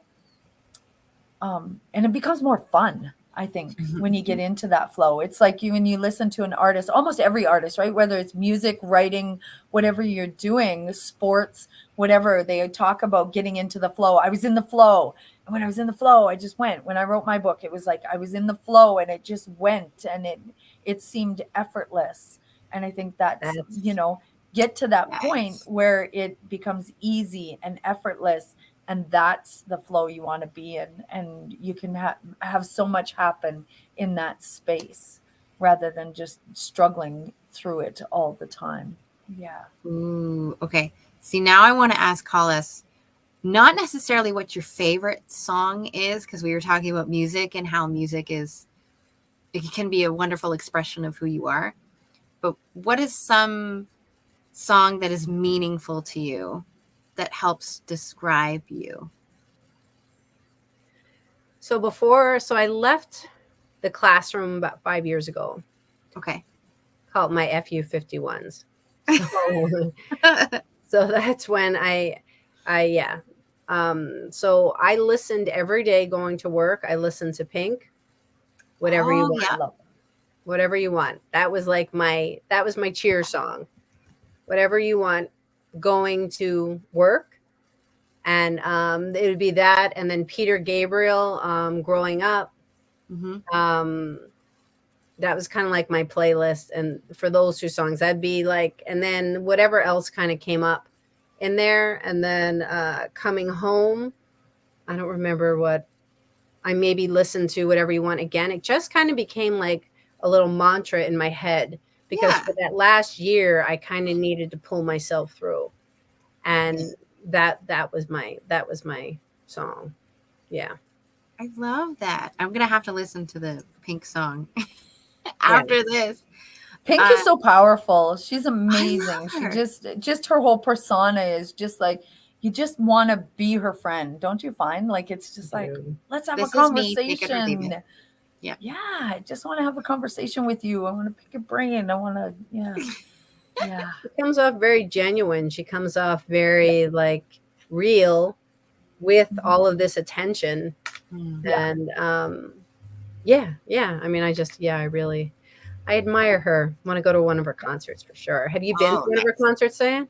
No. I have been to her concert, and actually my son was working backstage during the concert. So we were texting back and forth. He's in music. So yeah, we were texting back and forth, and he's like, did you see that? Because he could see it from a different perspective that my husband and I could in the audience. So yeah, that was a few years ago. She was absolutely amazing. So wait, did you get to meet her? You didn't get to go backstage? No. And I mean, he got to see her and everything, but when they're working backstage, there's rules, like only certain people can approach and stuff. So he got to be backstage and be part of it, but there's only so much he can do too. So, but he was seeing the show from a different perspective. So it was a lot of fun to, interact that way, but watch it from both angles sort of. And if you get a chance, she's incredible. Yeah. We learn so much about a human being by the type of music that they listen to, by the artists that they love, just because there's always that feeling that goes with the music. We were talking about that earlier. Hollis, is there anything that you wanted to share with us or make sure that you spoke before we wrap up today? I just want everybody to understand like that you are a creative being and you do not like see yourself within that definition. And you do not have to fall whatever anybody else said to you about something. Heck with it. Like if it's something that you want to do, if it's something that you feel called to do, if it's something that you're curious about, then do that. Like, I know it sounds cheesy, but words are powerful. And what people tell us and what we hold on to, energetically, apparently, I'm holding on to something that my second grade teacher told me, which when I went to this energy person, she just looked at me and she said, what happened to you when you were like 7 or 8 years old? Like, what did that person say to you? Like, you got to let that go. I was like, are you friggin' serious? I use that story all of the time. And my second grade teacher told me I better marry a rich man because I can't count money. Aww. 55 years old. And that is still within my system. And the fact that energetic wise, like this person didn't know me from Adam when she said that. So people who are tuned in, but we are our best. We know ourselves. And if we're just ignoring it, it's not going to go away. No. It's not just, you might think it's going to go away, but it's not going anywhere. There's just resentment and guilt and whatever if you're not doing that thing. I love that. So then, Hollis, what is your favorite way for us to communicate? And then where do we find you? Big space for me is Facebook. So if you go to Hollis Citron, that's a big space to see what's going on, to message me. My website is IamCreativePhilly, PHILLY.com. And find out about the publishing house. There's opportunities going on there for multi-author if people are interested. And I'd love to chat with you and just find out more about your story.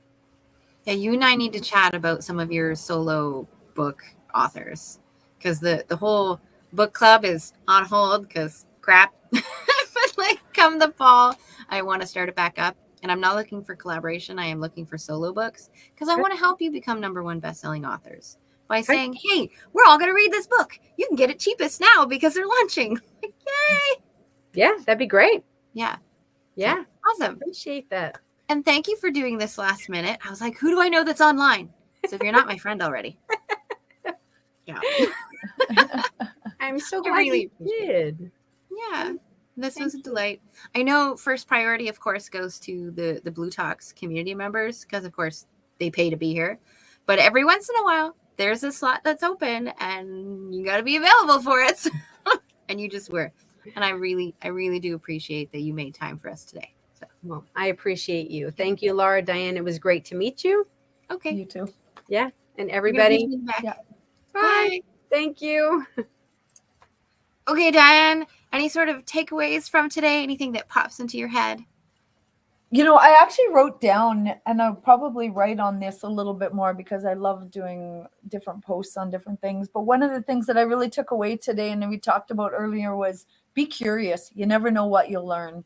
Like, just be curious. It was such a pleasure to be part of this today. And just, I like to talk. I like to talk all things spirit and all things emotion and all things life.